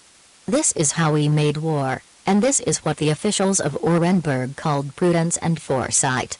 One day, when we had succeeded in dispersing and driving before us a rather numerous band, I came up with one of the hindmost Cossacks, and I was about to strike him with my Turkish saber when he took off his cap and cried, "Good day, Petr Andreyich, how is your health?" I recognized our Ariadnik. I cannot say how glad I was to see him. "Good day, Maximich," said I, "is it long since you left Belogorsk?" "No, not long, my little father," Petr Andreyich, I only came back yesterday. I have a letter for you. Where is it? I cried, overjoyed. I have got it, rejoined Maximych, putting his hand into his breast. I promised Palashka to give it to you. He handed me a folded paper, and immediately darted off at full gallop. I opened it and read with emotion the following lines: It has pleased God to deprive me at once of my father and my mother. I have no longer on earth either parents or protectors. I have recourse to you, because I know you have always wished me well, and also that you are ever ready to help those in need. I pray God this letter may reach you. Maximych has promised me he will ensure it reaching you. Palashka has also heard Maximych say that he often sees you from afar in the sorties, and that you do not take care of yourself, nor think of those who pray God for you with tears. I was long ill, and when at last I recovered, Alexei Ivanich, who commands here in the room of my late father, forced Father Gerasim to hand me over to him by threatening him with Pugachev. I live under his guardianship in our house. Alexei Ivanich tries to oblige me to marry him. He avers that he saved my life by not exposing Aklina Pamfilovna's stratagem when she spoke of me to the robbers as her niece, but it would be easier to me to die than to become the wife of a man like Kvabrin. He treats me with great cruelty, and threatens, if I do not change my mind, to bring me to the robber camp, where I should suffer the fate of Elizabeth Karloff. I have begged Alexei Ivanich to give me some time to think it over. He has given me 3 days. If at the end of that time I do not become his wife, I need expect no more consideration at his hands. Oh, my father, Petr Andreyich, you are my only stay. Defend me, a poor girl. Beg the general and all your superiors to send us help as soon as possible, and come yourself if you can. I remain, your submissive orphan, Marya Mironov. I almost went mad when I read this letter. I rushed to the town, spurring without pity my poor horse. During the ride I turned over in my mind 1,000 projects for rescuing the poor girl without being able to decide on any. Arrived in the town, I went straight to the general's, and I actually ran into his room. He was walking up and down, smoking his meerschaum pipe. Upon seeing me he stood still. My appearance doubtless struck him, for he questioned me with a kind of anxiety on the cause of my abrupt entry. Your Excellency, said I come to you as I would to my poor father. Do not reject my request, the happiness of my whole life is in question. What is all this, my father? Asked the astounded general. What can I do for you? Speak. Your Excellency, allow me to take a battalion of soldiers and 50 Cossacks, and go and clear out Fort Belogorsk. The general stared, thinking, probably, that I was out of my senses, and he was not far wrong. How? What? Clear out Fort Belogorsk? He said at last. I'll answer for success. I rejoined, hotly. Only let me go. No, young man, he said, shaking his head, it is so far away. The enemy would easily block all communication with the principal strategic point, which would quickly enable him to defeat you utterly and decisively. A blocked communication, do you see? I took fright when I saw he was getting involved in a military dissertation, and I made haste to interrupt him. The daughter of Captain Mironov, I said, has just written me a letter asking for help. Kvabrin is obliging her to become his wife. Indeed. Oh. This Kvabrin is a great rascal. If he falls into my hands I'll have him tried in 24 hours, and we will shoot him on the glacis of the fort. But in the meantime we must have patience. Have patience, I cried, beside myself. Between this and then he will ill-treat Marya. Oh, replied the general. Still that would not be such a terrible misfortune for her.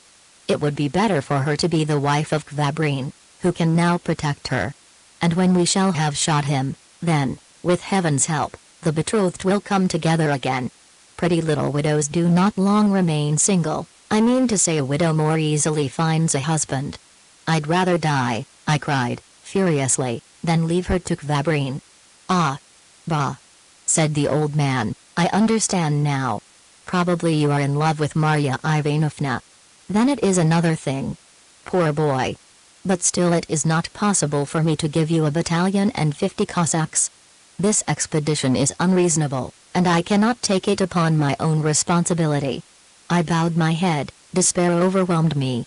All at once an idea flashed across me, and what it was the reader will see in the next chapter, as the old novelists used to say.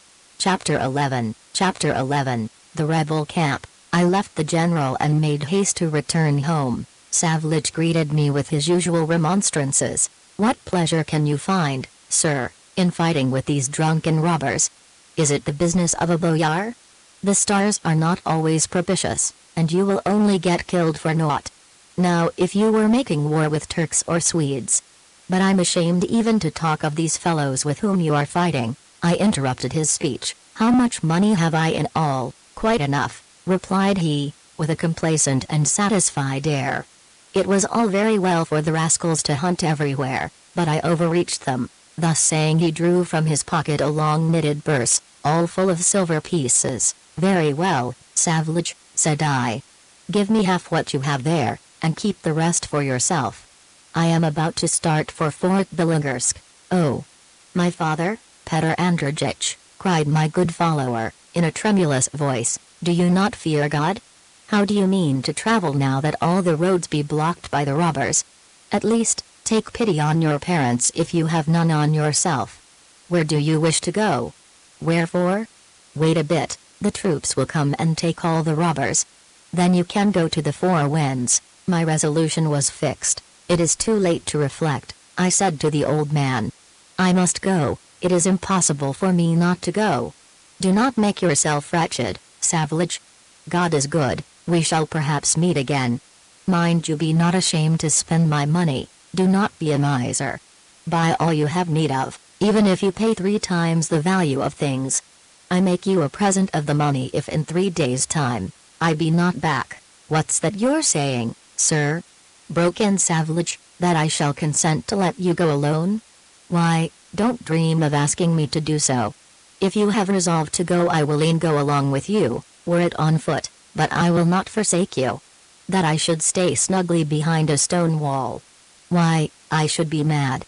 Do as you please, sir, but I do not leave you." I well knew it was not possible to contradict Savlich, and I allowed him to make ready for our departure. In half an hour I was in the saddle on my horse, and Savlich on a thin and lame garron, which a townsman had given him for nothing, having no longer anything wherewith to feed it.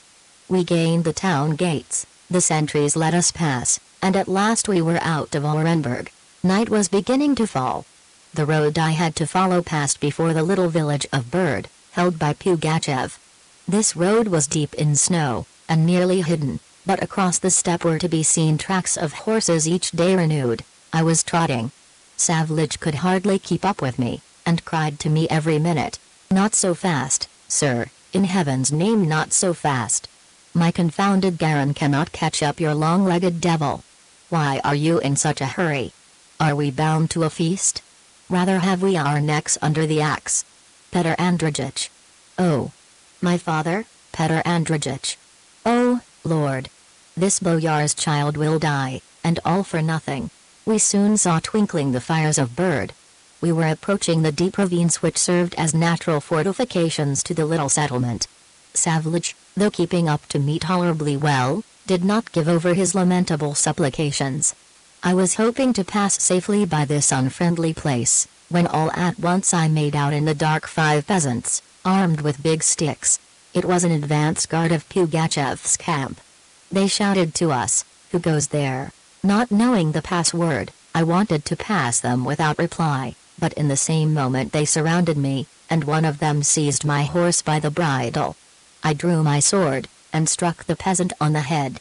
His high cap saved his life, still, he staggered, and let go the bridle. The others were frightened, and jumped aside. Taking advantage of their scare, I put spurs to my horse, and dashed off at full gallop. The fast increasing darkness of the night might have saved me from any more difficulties, when, looking back, I discovered that Savlich was no longer with me. The poor old man with his lame horse had not been able to shake off the robbers. What was I to do? After waiting a few minutes and becoming certain he had been stopped, I turned my horse's head to go to his help. As I approached the ravine, I heard from afar confused shouts, and the voice of my Savage. Quickening my pace, I soon came up with the peasants of the advance guard who had stopped me a few minutes previously. They had surrounded Savage, and had obliged the poor old man to get off his horse, and were making ready to bind him. The sight of me filled them with joy. They rushed upon me with shouts, and in a moment I was off my horse. One of them, who appeared to be the leader, told me they were going to take me before the Tsar, and our father, added he, will decide whether you are to be hung at once or if we are to wait for God's sunshine. I offered no resistance. Savage followed my example, and the sentries led us away in triumph. We crossed the ravine to enter the settlement. All the peasants' houses were lit up. All around arose shouts and noise. I met a crowd of people in the street, but no one paid any attention to us, or recognized in me an officer of Orenburg. We were taken to Izba, built in the angle of two streets. Near the door were several barrels of wine and 2 cannons. "Here is the palace," said one of the peasants. "We will go and announce you." He entered the Izba. I glanced at Savage. The old man was making the sign of the cross, and muttering prayers. We waited a long time.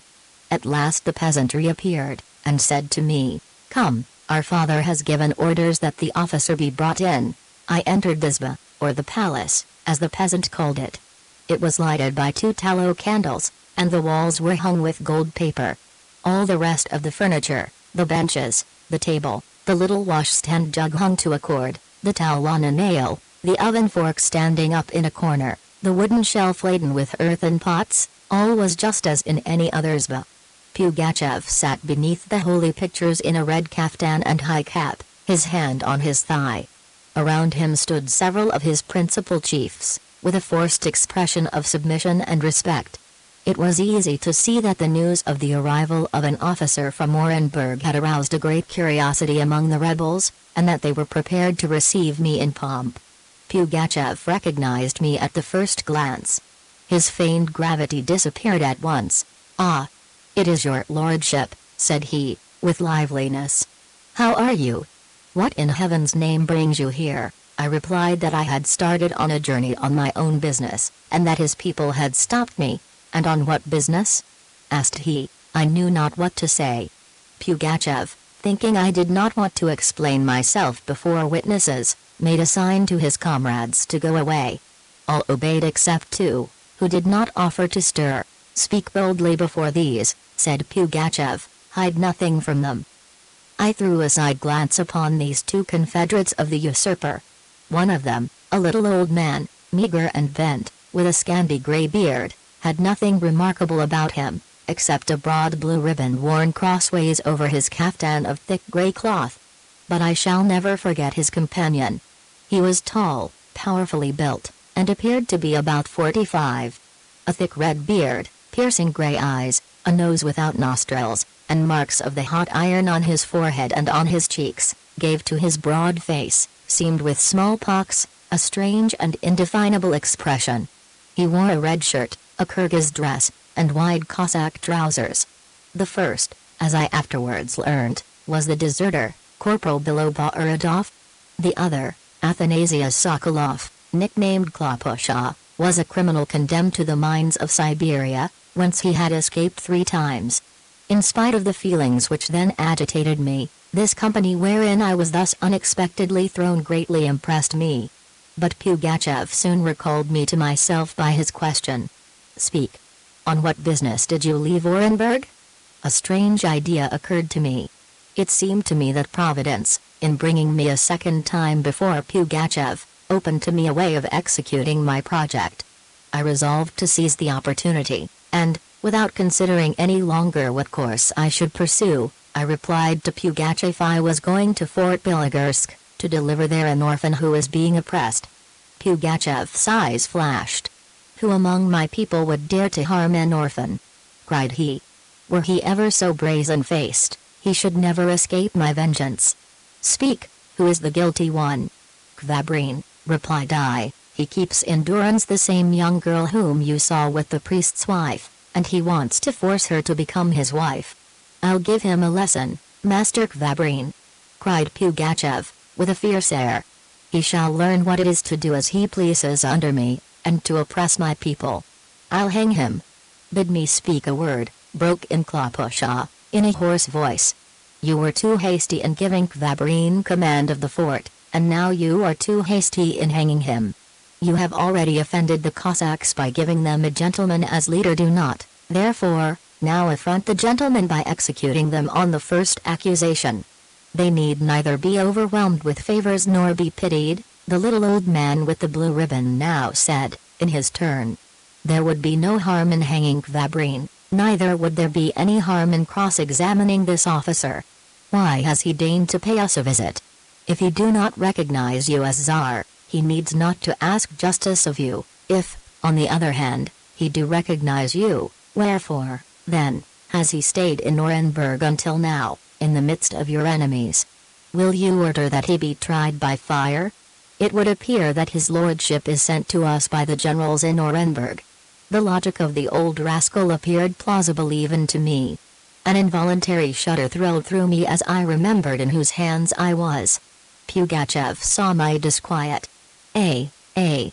Your lordship," said he, winking, "it appears to me my field marshal is right.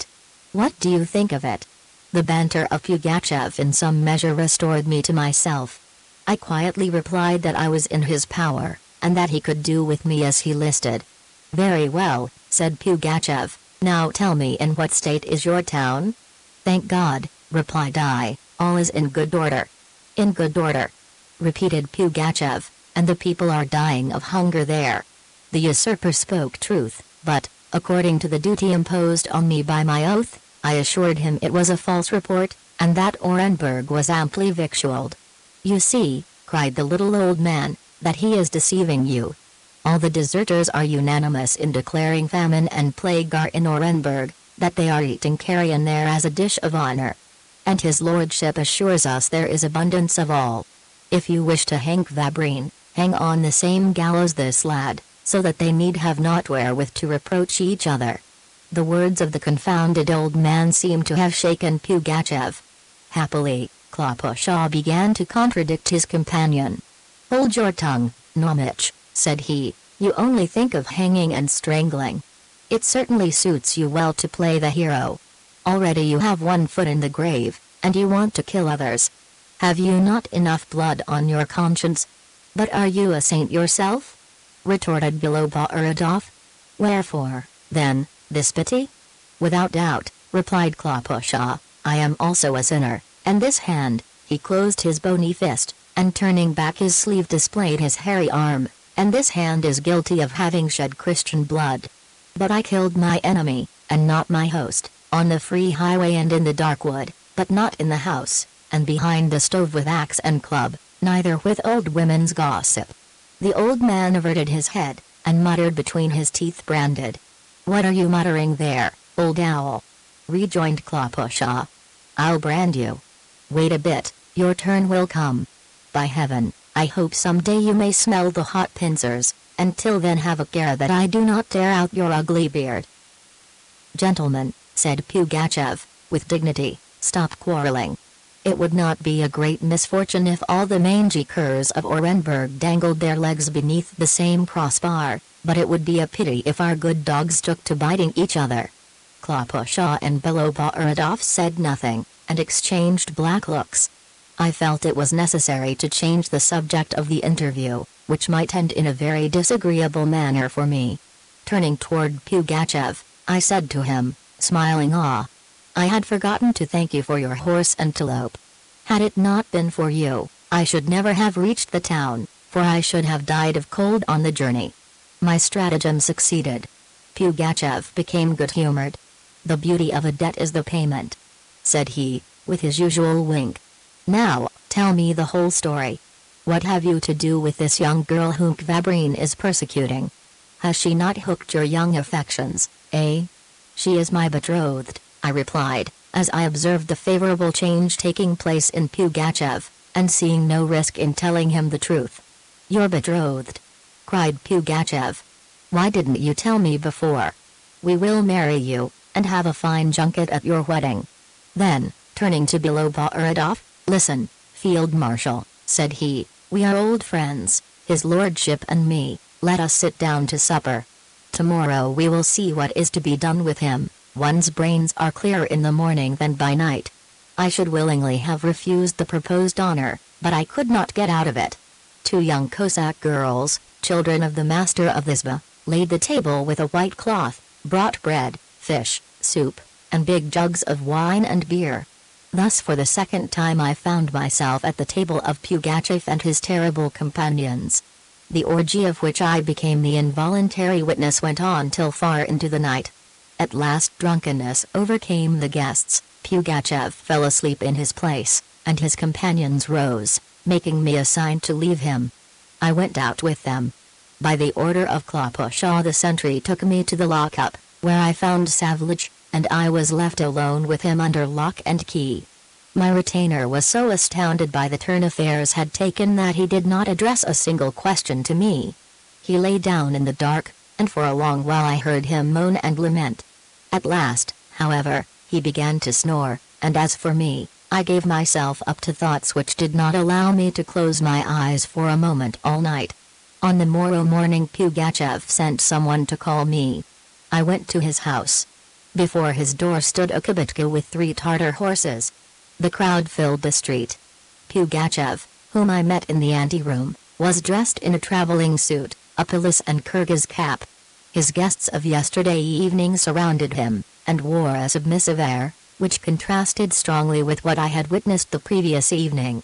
Pugachev gaily bid me good morning, and ordered me to seat myself beside him in the kibitka. We took our places. To Fort Belogorsk, said Pugachev to the robust Tartar driver, who standing guided the team. My heart beat violently. The horses dashed forward, the little bell tinkled, the kibitka bounded across the snow. "Stop! Stop!" cried a voice which I knew but too well, and I saw Sergeyevich running towards us. Pugachev bid the man stop. "Oh! My father, Petr Andreyich," cried my follower, "don't forsake me in my old age among the Rabaha." "Old owl," said Pugachev, "so God again brings us together. Here, seat yourself in front." "Thanks, Tsar, thanks my own father," replied Sergeyevich, taking his seat. "May God give you 100 years of life for having reassured a poor old man. I shall pray God all my life for you, and I'll never talk about the hare-skintelope." This hare-skintelope might end at last by making Pugachev seriously angry. But the usurper either did not hear or pretended not to hear this ill-judged remark. The horses again galloped. The people stopped in the street, and each one saluted us, bowing low. Pugachev bent his head right and left. In a moment we were out of the village and were taking our course over a well-marked road. What I felt may be easily imagined. In a few hours I should see again her whom I had thought lost to me forever. I imagined to myself the moment of our reunion, but I also thought of the man in whose hands lay my destiny, and whom a strange concourse of events bound to me by a mysterious link. I recalled the rough cruelty and bloody habits of him who was disposed to prove the defender of my love. Pugachev did not know she was the daughter of Captain Mironov. Kvabrin, driven to bay, was capable of telling him all, and Pugachev might learn the truth in other ways. Then, what would become of Marya? At this thought a shudder ran through my body, and my hair seemed to stand on end. All at once Pugachev broke upon my reflections. "What does your lordship," said he, "deign to think about?" "How can you expect me to be thinking?" replied I. "I am an officer and a gentleman, but yesterday I was waging war with you, and now I am traveling with you in the same carriage, and the whole happiness of my life depends on you." "What," said Pugachev, "are you afraid?" I made reply that having already received my life at his hands, I trusted not merely in his good nature but in his help. "And you are right, for God, you are right," resumed the usurper. "You saw that my merry men looked askance at you. Even today the little old man wanted to prove indubitably to me that you were a spy, and should be put to the torture and hung. But I would not agree," added he, lowering his voice, "lest Sergeyevich and the Tartar should hear him, because I bore in mind your glass of wine and your telope. You see clearly that I am not bloodthirsty, as your comrades would make out." Remembering the taking of Fort Belogorsk, I did not think wise to contradict him, and I said nothing. "What do they say of me in Orenburg?" asked Pugachev, after a short silence. "Well, it is said that you are not easy to get the better of. You will agree we have had our hands full with you." The face of the usurper expressed the satisfaction of self-love. "Yes," said he, with a glorious air, "I am a great warrior. Do they know in Orenburg of the Battle of Jzv? 40 generals were killed, 4 armies made prisoners. Do you think the King of Prussia is about my strength?" This boasting of the robber rather amused me. "What do you think yourself?" I said to him. "Could you beat Frederick Fedorovich, eh?" "Why not? I can beat your generals, and your generals have beaten him. Until now my arms have been victorious. Wait a bit, only wait a bit, you'll see something when I shall march on Moscow." "And you are thinking of marching on Moscow?" The usurper appeared to reflect. Then he said, half aloud, "God knows my way is straight. I have little freedom of action. My fellows don't obey me, they are marauders. I have to keep a sharp lookout. At the first reverse they would save their necks with my head." "Well," I said to Pugachev, "would it not be better to forsake them yourself, ere it be too late, and throw yourself on the mercy of the Tsarina?" Pugachev smiled bitterly. "No," said he, "the day of repentance is past and gone, they will not give me grace. I must go on as I have begun. Who knows? It may be. Griska Otrepiev certainly became Tsar at Moscow. But do you know his end? He was cast out of a window, he was massacred, burnt, and his ashes blown abroad at the cannon's mouth, to the 4 winds of heaven." The Tartar began to hum a plaintive song. Savage, fast asleep, oscillated from one side to the other. Our kibitka was passing quickly over the wintry road. All at once I saw a little village I knew well, with a palisade and a belfry, on the rugged bank of the. A quarter of an hour afterwards we were entering Fort Bilogorsk. Chapter 12. The Orphan. The kibitka stopped before the door of the Commandant's house. The inhabitants had recognized the little bell of Pugachev's team, and had assembled in a crowd. Kvabrin came to meet the usurper. He was dressed as a Cossack, and had allowed his beard to grow. The traitor helped Pugachev to get out of the carriage, expressing by obsequious words his zeal and joy. Seeing me he became uneasy, but soon recovered himself. "You are one of us," said he. "It should have been long ago." I turned away my head without answering him. My heart failed me when we entered the little room I knew so well, where could still be seen on the wall the commission of the late deceased Commandant, as a sad memorial. Pugachev sat down on the same sofa where oft-times Ivan Kuzmich had dozed to the sound of his wife's scolding. Kvabrin himself brought brandy to his chief. Pugachev drank a glass of it, and said to him, pointing to me, "Offer one to his lordship." Kvabrin approached me with his tray. I turned away my head for the second time. He seemed beside himself. With his usual sharpness he had doubtless guessed that Pugachev was not pleased with me. He regarded him with alarm and me with mistrust. Pugachev asked him some questions on the condition of the fort, on what was said concerning the Tsarina's troops, and other similar subjects. Then suddenly and in an unexpected manner, "Tell me, brother," asked he, "who is this young girl you are keeping under watch and ward?" "Show me her." Kvabrin became pale as death. "Tsar," he said, in a trembling voice, "Tsar, she is not under restraint, she is in bed in her room, take me to her," said the usurper, rising. It was impossible to hesitate. Kvabrin led Pugachev to Marya Ivanovna's room. I followed them. Kvabrin stopped on the stairs. "Tsar," said he, "you can constrain me to do as you list, but do not permit a stranger to enter my wife's room. You are married," cried I, ready to tear him in pieces. "Hush!" interrupted Pugachev, "it is my concern. And you," continued he, turning towards Kvabrin, "do not swagger, whether she be your wife or no, I take whomsoever I please to see her. Your lordship, follow me." At the door of the room Kvabrin again stopped, and said, in a broken voice, "Tsar, I warn you she is feverish, and for 3 days she has been delirious. Open," said Pugachev. Kvabrin began to fumble in his pockets, and ended by declaring he had forgotten the key. Pugachev gave a push to the door with his foot, the lock gave way, the door opened, and we went in. I cast a rapid glance round the room and nearly fainted. Upon the floor, in a coarse peasant's dress, sat Marya, pale and thin, with her hair unbound. Before her stood a jug of water and a bit of bread. At the sight of me she trembled and gave a piercing cry. I cannot say what I felt.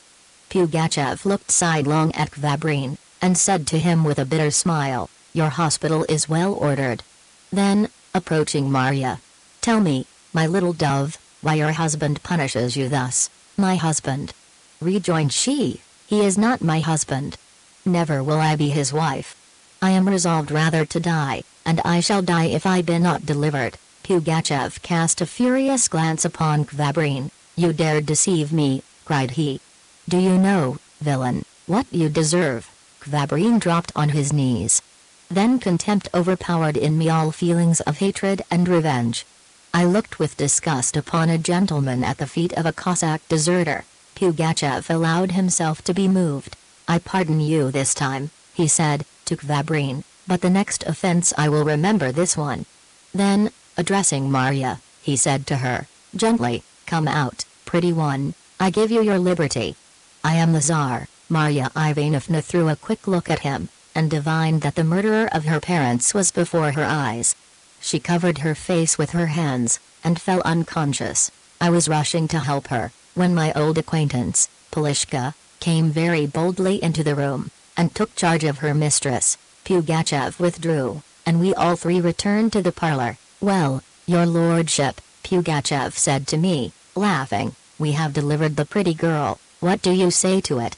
Ought we not to send for the Pope and get him to marry his niece? If you like I will be your marriage godfather, Kvabrin best man. Then we will set to and drink with closed doors."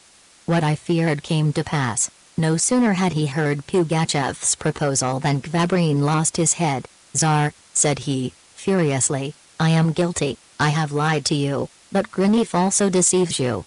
This young girl is not the Pope's niece, she is the daughter of Ivan Mironov, who was executed when the fort was taken." Pugachev turned his flashing eyes on me. "What does all this mean?" cried he, with indignant surprise. But I made answer boldly, "Kvabrin has told you the truth." "You had not told me that," rejoined Pugachev, whose brow had suddenly darkened. "But judge yourself," replied I. "Could I declare before all your people that she was Mironov's daughter? They would have torn her in pieces, nothing could have saved her." "Well, you are right," said Pugachev. "My drunkards would not have spared the poor girl, my gossip, the Pope's wife, did right to deceive them. Listen," I resumed, seeing how well disposed he was towards me, "I do not know what to call you, nor do I seek to know. But God knows I stand ready to give my life for what you have done for me. Only do not ask of me anything opposed to my honor and my conscience as a Christian. You are my benefactor, and as you have begun, let me go with the poor orphan whither God shall direct, and whatever befall and wherever you be we will pray God every day that he watch over the safety of your soul." I seemed to have touched Pugachev's fierce heart. "Be it even as you wish," said he. "Either entirely punish or entirely pardon, that is my motto. Take your pretty one, take her away wherever you like, and may God grant you love and wisdom." He turned towards Kvabrin, and bid him write me a safe conduct pass for all the gates and forts under his command. Kvabrin remained still, and as if petrified. Pugachev went to inspect the fort. Kvabrin followed him, and I stayed behind under the pretext of packing up. I ran to Marya's room. The door was shut. I knocked. "Who is there?" asked Pushkin. I gave my name. Marya's gentle voice was then heard through the door. "Wait, Petr Andreyich," said she. "I am changing my dress. Go to Aklina Pamfilovna's, I shall be there in a minute." I obeyed and went to Father Gerasim's house. The Pope and his wife hastened to meet me. Savlich had already told them all that had happened. "Good day, Petr Andreyich," the Pope's wife said to me. "Here has God so ruled that we meet again. How are you? We have talked about you every day. And Marya Ivanovna, what has she not suffered anent you, my pigeon? But tell me, my father, how did you get out of the difficulty with Pugachev? How was it that he did not kill you?" "Well, for that, Thanks be to the villain. There, hush, old woman, interrupted Father Gerasim. Don't gossip about all you know, too much talk, no salvation. Come in, Petr Andreyich, and welcome. It is long since we have seen each other. The Pope's wife did me honor with everything she had at hand, without ceasing a moment to talk. She told me how Kvabrine had obliged them to deliver up Marya Ivanovna to him, how the poor girl cried, and would not be parted from them, how she had had continual intercourse with them through the medium of Polishka, a resolute, sharp girl who made the Auryadnik himself dance, as they say, to the sound of her flageolet, how she had counseled Marya Ivanovna to write me a letter, etc. As for me, in a few words I told my story. The Pope and his wife crossed themselves when they heard that Pugachev was aware they had deceived him. May the power of the cross be with us. Aklina Pamfilovna said. May God turn aside this cloud. Very well. Alexei Ivanich, we shall see. Oh. The sly fox. At this moment the door opened, and Marya Ivanovna appeared, with a smile on her pale face. She had changed her peasant dress, and was dressed as usual, simply and suitably. I seized her hand, and could not for a while say a single word. We were both silent, our hearts were too full. Our hosts felt we had other things to do than to talk to them. They left us. We remained alone. Marya told me all that had befallen her since the taking of the fort, painted me the horrors of her position, all the torment the infamous Kvabrine had made her suffer. We recalled to each other the happy past, both of us shedding tears the while. At last I could tell her my plans. It was impossible for her to stay in a fort which had submitted to Pugachev, and where Kvabrine was in command. Neither could I dream of taking refuge with her in Orenburg, where at this juncture all the miseries of a siege were being undergone. Marya had no longer a single relation in the world. Therefore I proposed to her that she should go to my parents' country house. She was very much surprised at such a proposal. The displeasure my father had shown on her account frightened her. But I soothed her. I knew my father would deem it a duty and an honor to shelter in his house the daughter of a veteran who had died for his country. Dear Marya, I said, at last, I look upon you as my wife. These strange events have irrevocably united us. Nothing in the whole world can part us anymore. Marya heard me in dignified silence, without misplaced affectation. She felt as I did, that her destiny was irrevocably linked with mine. Still, she repeated that she would only be my wife with my parents' consent. I had nothing to answer. We fell in each other's arms, and my project became our mutual decision. An hour afterwards the Auryadnik brought me my safe conduct pass, with the scrawl which did duty as Pugachev's signature, and told me the Tsar awaited me in his house. I found him ready to start. How express what I felt in the presence of this man, awful and cruel for all, myself only excepted? And why not tell the whole truth? At this moment I felt a strong sympathy with him. I wished earnestly to draw him from the band of robbers of which he was the chief, and save his head ere it should be too late. The presence of Kvabrine and of the crowd around us prevented me from expressing to him all the feelings which filled my heart. We parted friends. Pugachev saw in the crowd Aklina Pamfilovna, and amicably threatened her with his finger, with a meaning wink. Then he seated himself in his kibitka and gave the word to return to Bird. When the horses started, he leaned out of his carriage and shouted to me, "Farewell, your lordship, it may be we shall yet meet again." We did, indeed, see one another once again, but under what circumstances? Pugachev was gone. I long watched the step over which his kibitka was rapidly gliding. The crowd dwindled away, Kvabrine disappeared. I went back to the Pope's house, where all was being made ready for our departure. Our little luggage had been put in the old vehicle of the Commandant. In a moment the horses were harnessed. Marya went to bid a last farewell to the tomb of her parents, buried behind the church. I wished to escort her there, but she begged me to let her go alone, and soon came back, weeping quiet tears. Father Gerasim and his wife came to the door to see us off. We took our seats, 3 abreast, inside the kibitka, and Savlich again perched in front. Goodbye, Marya Ivanovna, our dear dove. Goodbye, Petr Andreyich, our gay goshawk. The Pope's wife cried to us. A lucky journey to you. and may God give you abundant happiness." We started.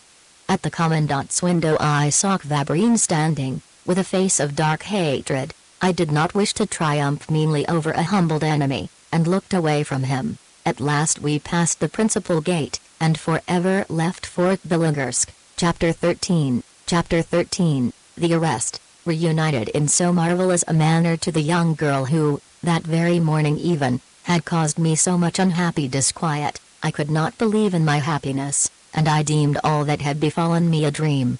Marya looked sometimes thoughtfully upon me and sometimes upon the road, and did not seem either to have recovered her senses. We kept silence, our hearts were too weary with emotion. At the end of 2 hours we had already reached the neighboring fort, which also belonged to Pugachev. We changed horses there. By the alertness with which we were served and the eager zeal of the bearded Cossack whom Pugachev had appointed commandant, I saw that, thanks to the talk of the postilion who had driven us, I was taken for a favorite of the master. When we again set forth it was getting dark.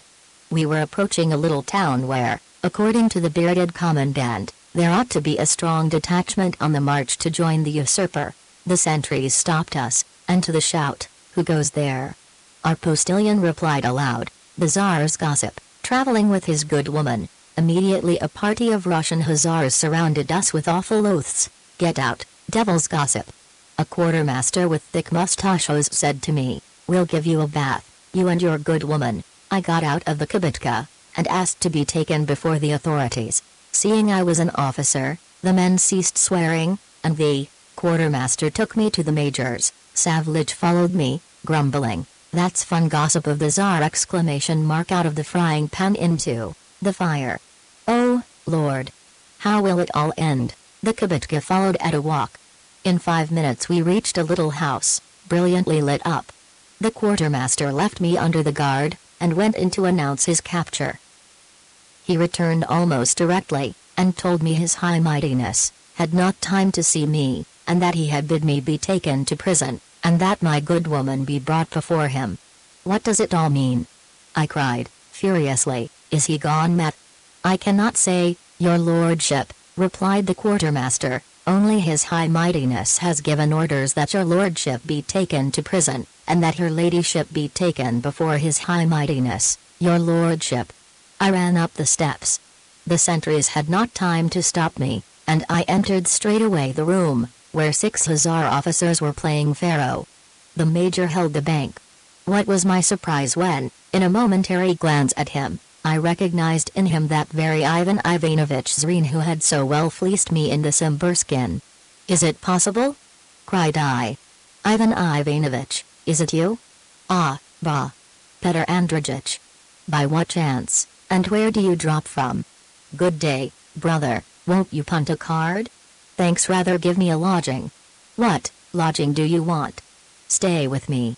"I cannot. I am not alone." "Well, bring your comrade too." "I am not with a comrade.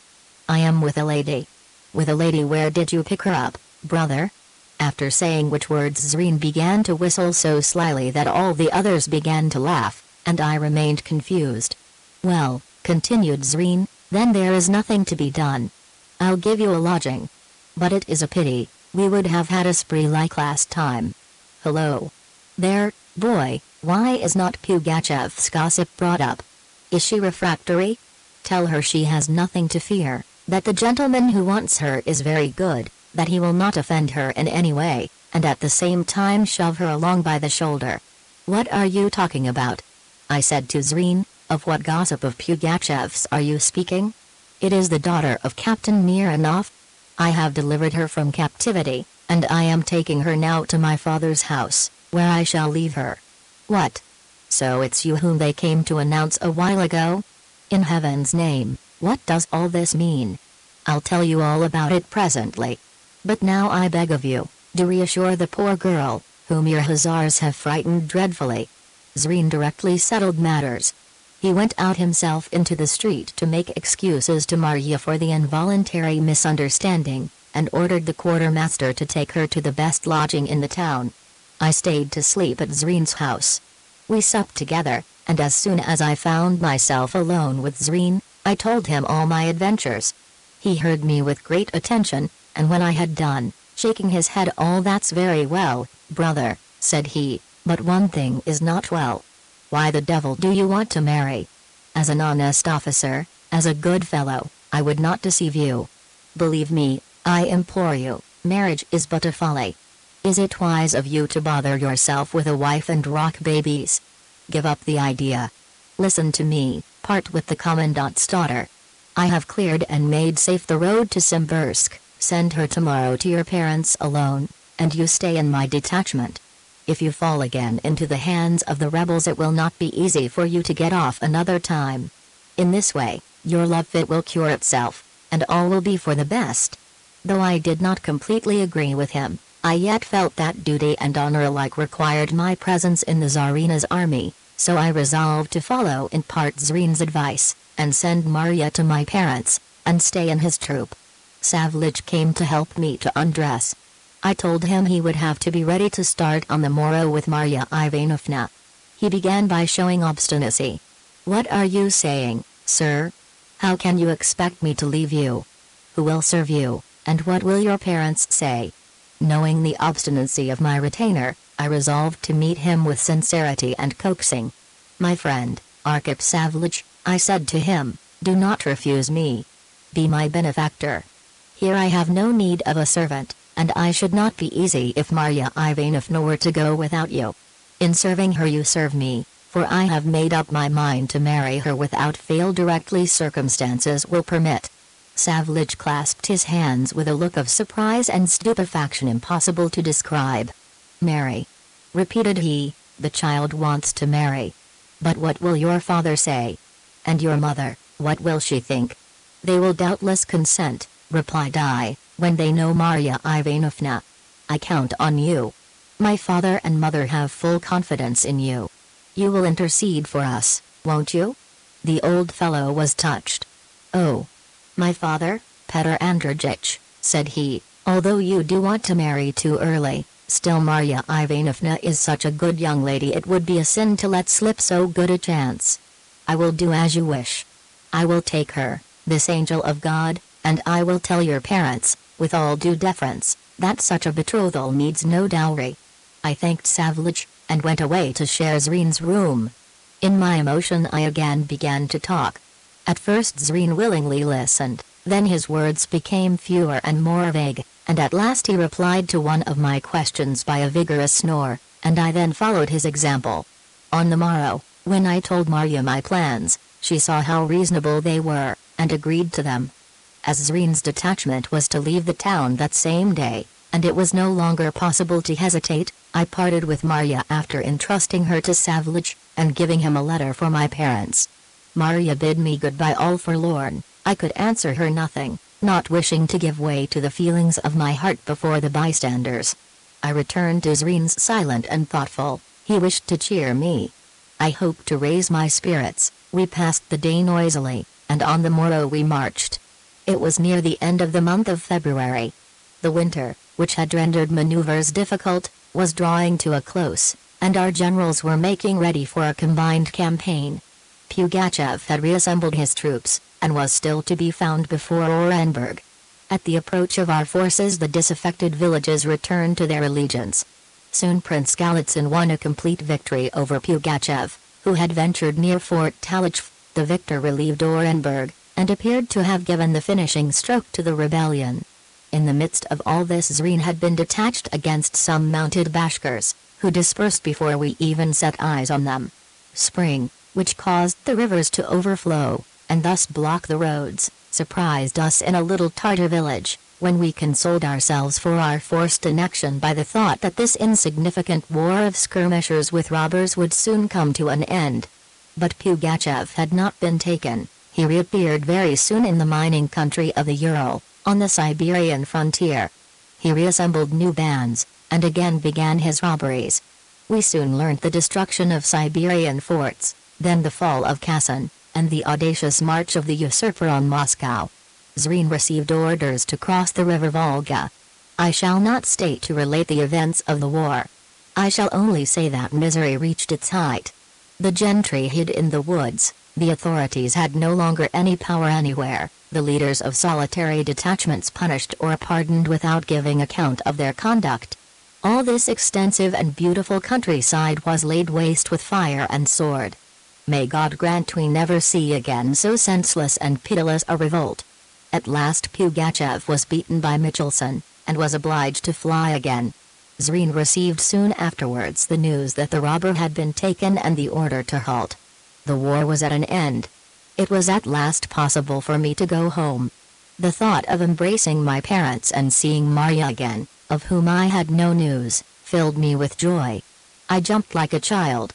Zrin laughed, and said, shrugging his shoulders, wait a bit, wait till you be married, you'll see I'll go to the devil then. And I must confess a strange feeling embittered my joy. The recollection of the man covered with the blood of so many innocent victims, and the thought of the punishment awaiting him, never left me any peace. Emila, I said to myself, in vexation, why did you not cast yourself on the bayonets, or present your heart to the grape shot? That had been best for you. After advancing as far as the gates of Moscow, which he might perhaps have taken had not his bold heart failed him at the last moment, Pugachev, beaten, had been delivered up by his comrades for the sum of 100,000 rubles, shut up in an iron cage, and conveyed to Moscow. He was executed by order of Catherine II, in 1775, Zrin gave me leave. A few days later I should have been in the bosom of my family, when an unforeseen thunderbolt struck me. The day of my departure, just as I was about to start, Zrin entered my room with a paper in his hand, looking anxious. I felt a pang at my heart. I was afraid, without knowing wherefore. The major bade my servant leave us, and told me he wished to speak to me. What's the matter? I asked, with disquietude. A little unpleasantness, replied he, offering me the paper. Read what I have just received. It was a secret dispatch, addressed to all commanders of detachments, ordering them to arrest me wherever I should be found, and to send me under a strong escort to Kazan, to the commission of inquiry appointed to try Pugachev and his accomplices. The paper dropped from my hands. Come, said Zrin, it is my duty to execute the order. Probably the report of your journeys in Pugachev's intimate company has reached headquarters. I hope sincerely the affair will not end badly, and that you will be able to justify yourself to the commission. Don't be cast down, and start at once. I had a clear conscience, but the thought that our reunion was delayed for some months yet made my heart fail me. After receiving Zrin's affectionate farewell I got into my telega. 2 hussars, with drawn swords, seated themselves, one on each side of me, and we took the road to Kazan. Chapter 14, The Trial. I did not doubt that the cause of my arrest was my departure from Orenburg without leave. Thus I could easily exculpate myself, for not only had we not been forbidden to make sorties against the enemy, but were encouraged in so doing. Still my friendly understanding with Pugachev seemed to be proved by a crowd of witnesses, and must appear at least suspicious. All the way I pondered the questions I should be asked, and mentally resolved upon my answers. I determined to tell the judges the whole truth, convinced that it was at once the simplest and surest way of justifying myself. I reached Kazan, a miserable town, which I found laid waste, and well nigh reduced to ashes. All along the street, instead of houses, were to be seen heaps of charred plaster and rubbish, and walls without windows or roofs. These were the marks Pugachev had left. I was taken to the fort, which had remained whole, and the hussars, my escort, handed me over to the officer of the guard. He called a farrier, who coolly riveted irons on my ankles.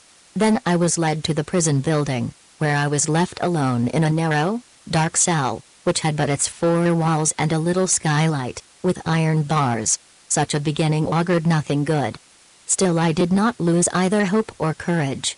I had recourse to the consolation of all who suffer, and, after tasting for the first time the sweetness of a prayer from an innocent heart full of anguish, I peacefully fell asleep without giving a thought to what might befall me. On the morrow the jailer came to wake me, telling me that I was summoned before the commission. 2 soldiers conducted me across a court to the Commandant's house, then, remaining in the anteroom, left me to enter alone the inner chamber. I entered a rather large reception room. Behind the table, covered with papers, were seated two persons, an elderly general, looking severe and cold, and a young officer of the guard, looking, at most, about 30, of easy and attractive demeanor. Near the window at another table sat a secretary with a pen behind his ear, bending over his paper ready to take down my evidence. The cross-examination began. They asked me my name and rank. The general inquired if I were not the son of Andrei Petrovich Grinev, and on my affirmative answer, he exclaimed, severely, "It is a great pity such an honorable man should have a son so very unworthy of him." I quietly made answer that, whatever might be the accusations lying heavily against me, I hoped to be able to explain them away by a candid avowal of the truth. My coolness displeased him. "You are a bold, bare-faced rascal," he said to me, frowning. "However, we have seen many of them." Then the young officer asked me by what chance and at what time I had entered Pugachev's service, and on what affairs he had employed me. I indignantly rejoined that, being an officer and a gentleman, I had not been able to enter Pugachev's service, and that he had not employed me on any business whatsoever. "How, then, does it happen," resumed my judge, "that the officer and gentleman be the only one pardoned by the usurper, while all his comrades are massacred in cold blood? How does it happen, also, that the same officer and gentleman could live snugly and pleasantly with the rebels, and receive from the ringleader presents of a police, a horse, and a half-ruble? What is the occasion of so strange a friendship? And upon what can it be founded if not on treason, or at the least be occasioned by criminal and unpardonable baseness?" The words of the officer wounded me deeply, and I entered hotly on my vindication. I related how my acquaintance with Pugachev had begun, on the steppe, in the midst of a snowstorm, how he had recognized me and granted me my life at the taking of Fort Bilogorsk. I admitted that, indeed, I had accepted from the usurper a tulip and a horse, but I had defended Fort Bilogorsk against the rascal to the last gasp. Finally I appealed to the name of my general, who could testify to my zeal during the disastrous siege of Orenburg. The severe old man took from the table an open letter, which he began to read aloud. "In answer to your excellency on the score of Ensign Grinev, who is said to have been mixed up in the troubles, and to have entered into communication with the robber, communication contrary to the rules and regulations of the service, and opposed to all the duties imposed by his oath, I have the honor to inform you that the aforesaid Ensign Grinev served at Orenburg from the month of October, 1773, until February 24th of the present year, upon which day he left the town, and has not been seen since. Still the enemy's deserters have been heard to declare that he went to Pugachev's camp, and that he accompanied him to Fort Bilogorsk, where he was formerly in garrison. On the other hand, in respect to his conduct I can..." Here the general broke off, and said to me with harshness, "Well, what have you to say now for yourself?" I was about to continue as I had begun, and relate my connection with Marya as openly as the rest. But suddenly I felt an unconquerable disgust to tell such a story.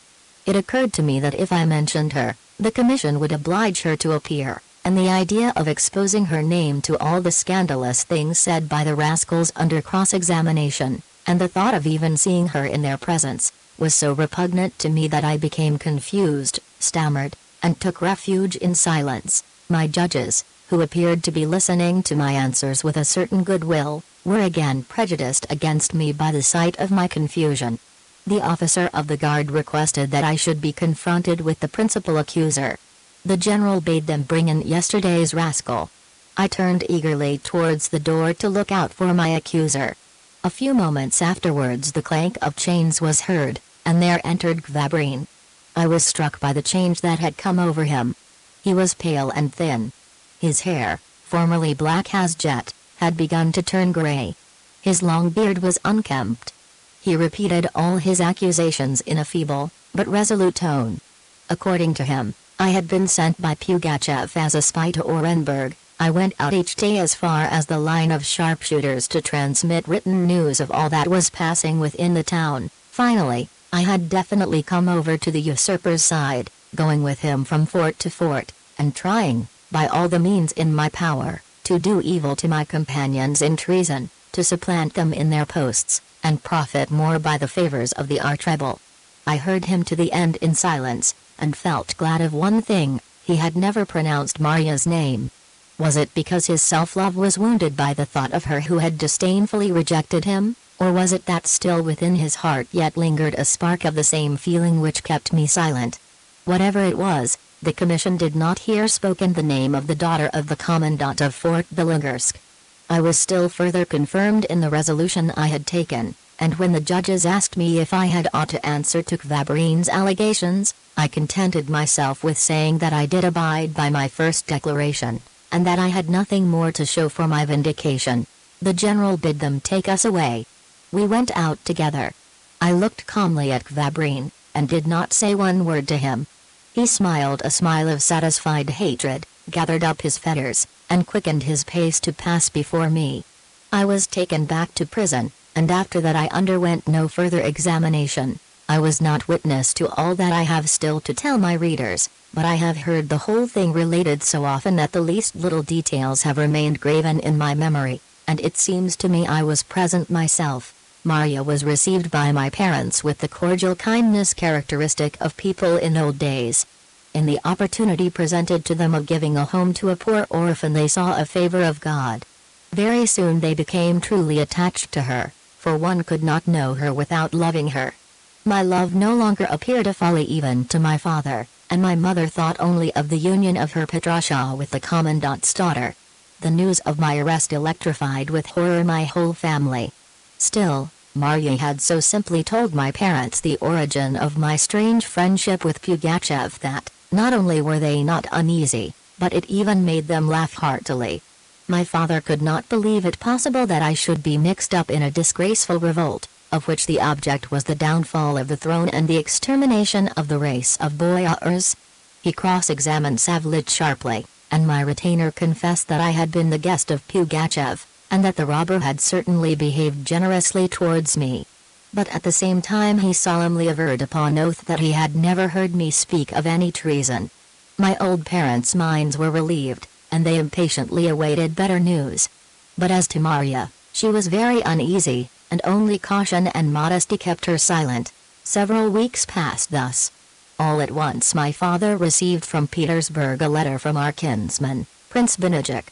After the usual compliments he announced to him that the suspicions which had arisen of my participation in the plots of the rebels had been proved to be but too well founded, adding that condign punishment as a deterrent should have overtaken me, but that the Tsarina, through consideration for the loyal service and white hairs of my father, had condescended to pardon the criminal son, and, remitting the disgrace-fraught execution, had condemned him to exile for life in the heart of Siberia.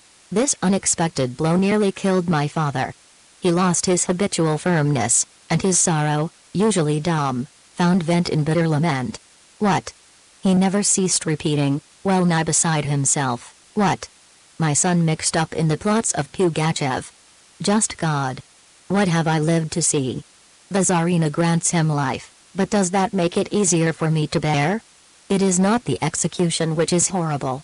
My ancestor perished on the scaffold for conscience' sake, my father fell with the martyrs Volensky and Kokchov, but that a boyar should forswear his oath that he should join with robbers, rascals, convicted felons, revolted slaves.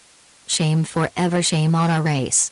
Frightened by his despair, my mother dared not weep before him, and endeavored to give him courage by talking of the uncertainty and injustice of the verdict. But my father was inconsolable. Maria was more miserable than anyone. Fully persuaded that I could have justified myself had I chosen, she suspected the motive which had kept me silent, and deemed herself the sole cause of my misfortune. She hid from all eyes her tears and her suffering, but never ceased thinking how she could save me. One evening, seated on the sofa, my father was turning over the court calendar, but his thoughts were far away, and the book did not produce its usual effect on him. He was whistling an old march. My mother was silently knitting, and her tears were dropping from time to time on her work. Maria, who was working in the same room, all at once informed my parents that she was obliged to start for Petersburg, and begged them to give her the means to do so. My mother was much affected by this declaration. "Why," said she, "do you want to go to Petersburg? You, too, do you also wish to forsake us?" Maria made answer that her fate depended on the journey, and that she was going to seek help and countenance from people high in favor, as the daughter of a man who had fallen victim to his fidelity. My father bowed his head. Each word which reminded him of the alleged crime of his son was to him a keen reproach. "Go," he said at last, with a sigh, "we do not wish to cast any obstacles between you and happiness. May God grant you an honest man as a husband, and not a disgraced and convicted traitor." He rose and left the room. Left alone with my mother, Marya confided to her part of her plans. My mother kissed her with tears, and prayed God would grant her success. A few days afterwards Marya set forth with Palashka and her faithful. Savlich, who, necessarily, parted from me, consoled himself by remembering he was serving my betrothed. Marya arrived safely at Sofia, and, learning that the court at this time was at the summer palace of Tsarskoye Selo, she resolved to stop there. In the post house she obtained a little dressing room behind a partition. The wife of the postmaster came at once to gossip with her, and announced to her pompously that she was the niece of a stove warmer attached to the palace, and, in a word, put her up to all the mysteries of the palace. She told her at what hour the Tsarina rose, had her coffee, went to walk, what high lords there were about her, what she had deigned to say the evening before at table, who she received in the evening, and, in a word, the conversation of Anna Vlasievna 72 might have been a leaf from any memoir of the day, and would be invaluable now. Marya Ivanovna heard her with great attention. They went together to the Imperial Gardens, where Anna Vlasievna told Marya the history of every walk and each little bridge. Both then returned home, charmed with one another. On the morrow, very early, Marya dressed herself and went to the Imperial Gardens. The morning was lovely. The sun gilded with its beams the tops of the lintons, already yellowed by the keen breath of autumn. The large lakes sparkled unruffled, the swans, just awake, were gravely quitting the bushes on the bank. Marya went to the edge of a beautiful lawn, where had lately been erected a monument in honor of the recent victories of Count Romianov. 73 All at once a little dog of English breed ran towards her, barking. Marya stopped short, alarmed. At this moment a pleasant woman's voice said, "Do not be afraid, he will not hurt you." Marya saw a lady seated on a little rustic bench opposite the monument, and she went and seated herself at the other end of the bench. The lady looked attentively at her, and Marya, who had stolen one glance at her, could now see her well. She wore a cap and a white morning gown and a little white cloak. She appeared about 50 years old, her face, full and high-colored, expressed repose and gravity, softened by the sweetness of her blue eyes and charming smile. She was the first to break the silence. "Doubtless you are not of this place?" she asked. "You are right, lady, I only arrived yesterday from the country." "You came with your parents?" "No, lady, alone." "Alone? But you are very young to travel by yourself." "I have neither father nor mother." "You are here on business?" "Yes, lady, I came to present a petition to the Tsarina." "You are an orphan, doubtless you have to complain of injustice or wrong." "No, lady, I came to ask grace, and not justice." "Allow me to ask a question, who are you?" "I am the daughter of Captain Mironov." "Of Captain Mironov? He who commanded one of the forts in the Orenburg district?" "Yes, lady." The lady appeared moved. "Forgive me," she resumed, in a yet softer voice, "if I meddle in your affairs, but I am going to court. Explain to me the object of your request." 72. Anna, daughter of Blaise. 73. General Romanov, distinguished in the wars against the Turks, vanquished them at Larga and Kizil, 1772. He died 1796. "Perhaps I may be able to help you." Marya rose, and respectfully saluted her. Everything in the unknown lady involuntarily attracted her, and inspired trust.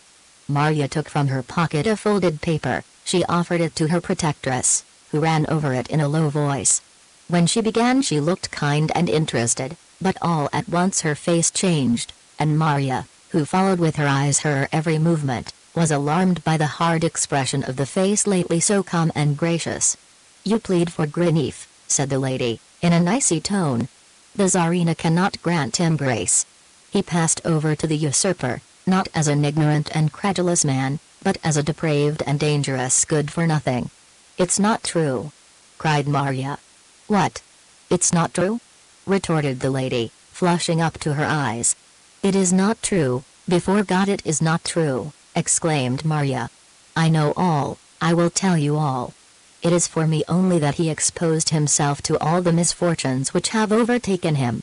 And if he did not vindicate himself before the judges, it is because he did not wish me to be mixed up in the affair." And Marya eagerly related all the reader already knows. The lady listened with deep attention. "Where do you lodge?" she asked, when the young girl concluded her story. And when she heard that it was with Anna Vlasyevna, she added, with a smile, "Ah, I know. Goodbye. Do not tell anyone of our meeting. I hope you will not have to wait long for an answer to your letter." Having said these words, she rose and went away by a covered walk. Marya returned home full of joyful hope. Her hostess scolded her for her early morning walk. "Bad," she said, "in the autumn for the health of a young girl." She brought the samovar, and over a cup of tea she was about to resume her endless discussion of the court, when a carriage with a coat of arms stopped before the door. A lackey in the imperial livery entered the room, announcing that the Tsarina deigned to call to her presence the daughter of Captain Mironov. Anna Vlasyevna was quite upset by this news. "Oh, good heavens!" cried she, "the Tsarina summons you to court. How did she know of your arrival? And how will you acquit yourself before the Tsarina, my little mother? I think you do not even know how to walk court fashion. I ought to take you, or, stay, should I not send for the midwife, that she might lend you her yellow gown with flounces?" But the lackey declared that the Tsarina wanted Marya Ivanovna to come alone, and in the dress she should happen to be wearing. There was nothing for it but to obey, and Marya Ivanovna started. She foresaw that our fate was in the balance, and her heart beat violently. After a few moments the coach stopped before the palace, and Marya, after crossing a long suite of empty and sumptuous rooms, was ushered at last into the boudoir of the Tsarina. Some lords, who stood around there, respectfully opened a way for the young girl. The Tsarina, in whom Marya recognized the lady of the garden, said to her, "Graciously, I am delighted to be able to accord you your prayer. I have had it all looked into. I am convinced of the innocence of your betrothed. Here is a letter which you will give your future father-in-law." Marya, all in tears, fell at the feet of the Tsarina, who raised her, and kissed her forehead. "I know," said she, "you are not rich, but I owe a debt to the daughter of Captain Mironov. Be easy about your future." After overwhelming the poor orphan with caresses, the Tsarina dismissed her, and Marya started the same day for my father's country house, without having even had the curiosity to take a look at Petersburg. Here end the memoirs of Petr Andreyich Grinif, but family tradition asserts that he was released from captivity at the end of the year 1774, that he was present at the execution of Pugachev, and that the latter, recognizing him in the crowd, made him a farewell sign with the head which, a few moments later, was held up to the people, lifeless and bleeding. Soon afterwards Petr Andreyich became the husband of Marya Ivanovna. Their descendants still live in the district of Sembursk. In the ancestral home in the village of, is still shown the autograph letter of Catherine II, framed and glazed. It is addressed to the father of Petr Andreyich, and contains, with the acquittal of his son, praises of the intellect and good heart of the Commandant's daughter,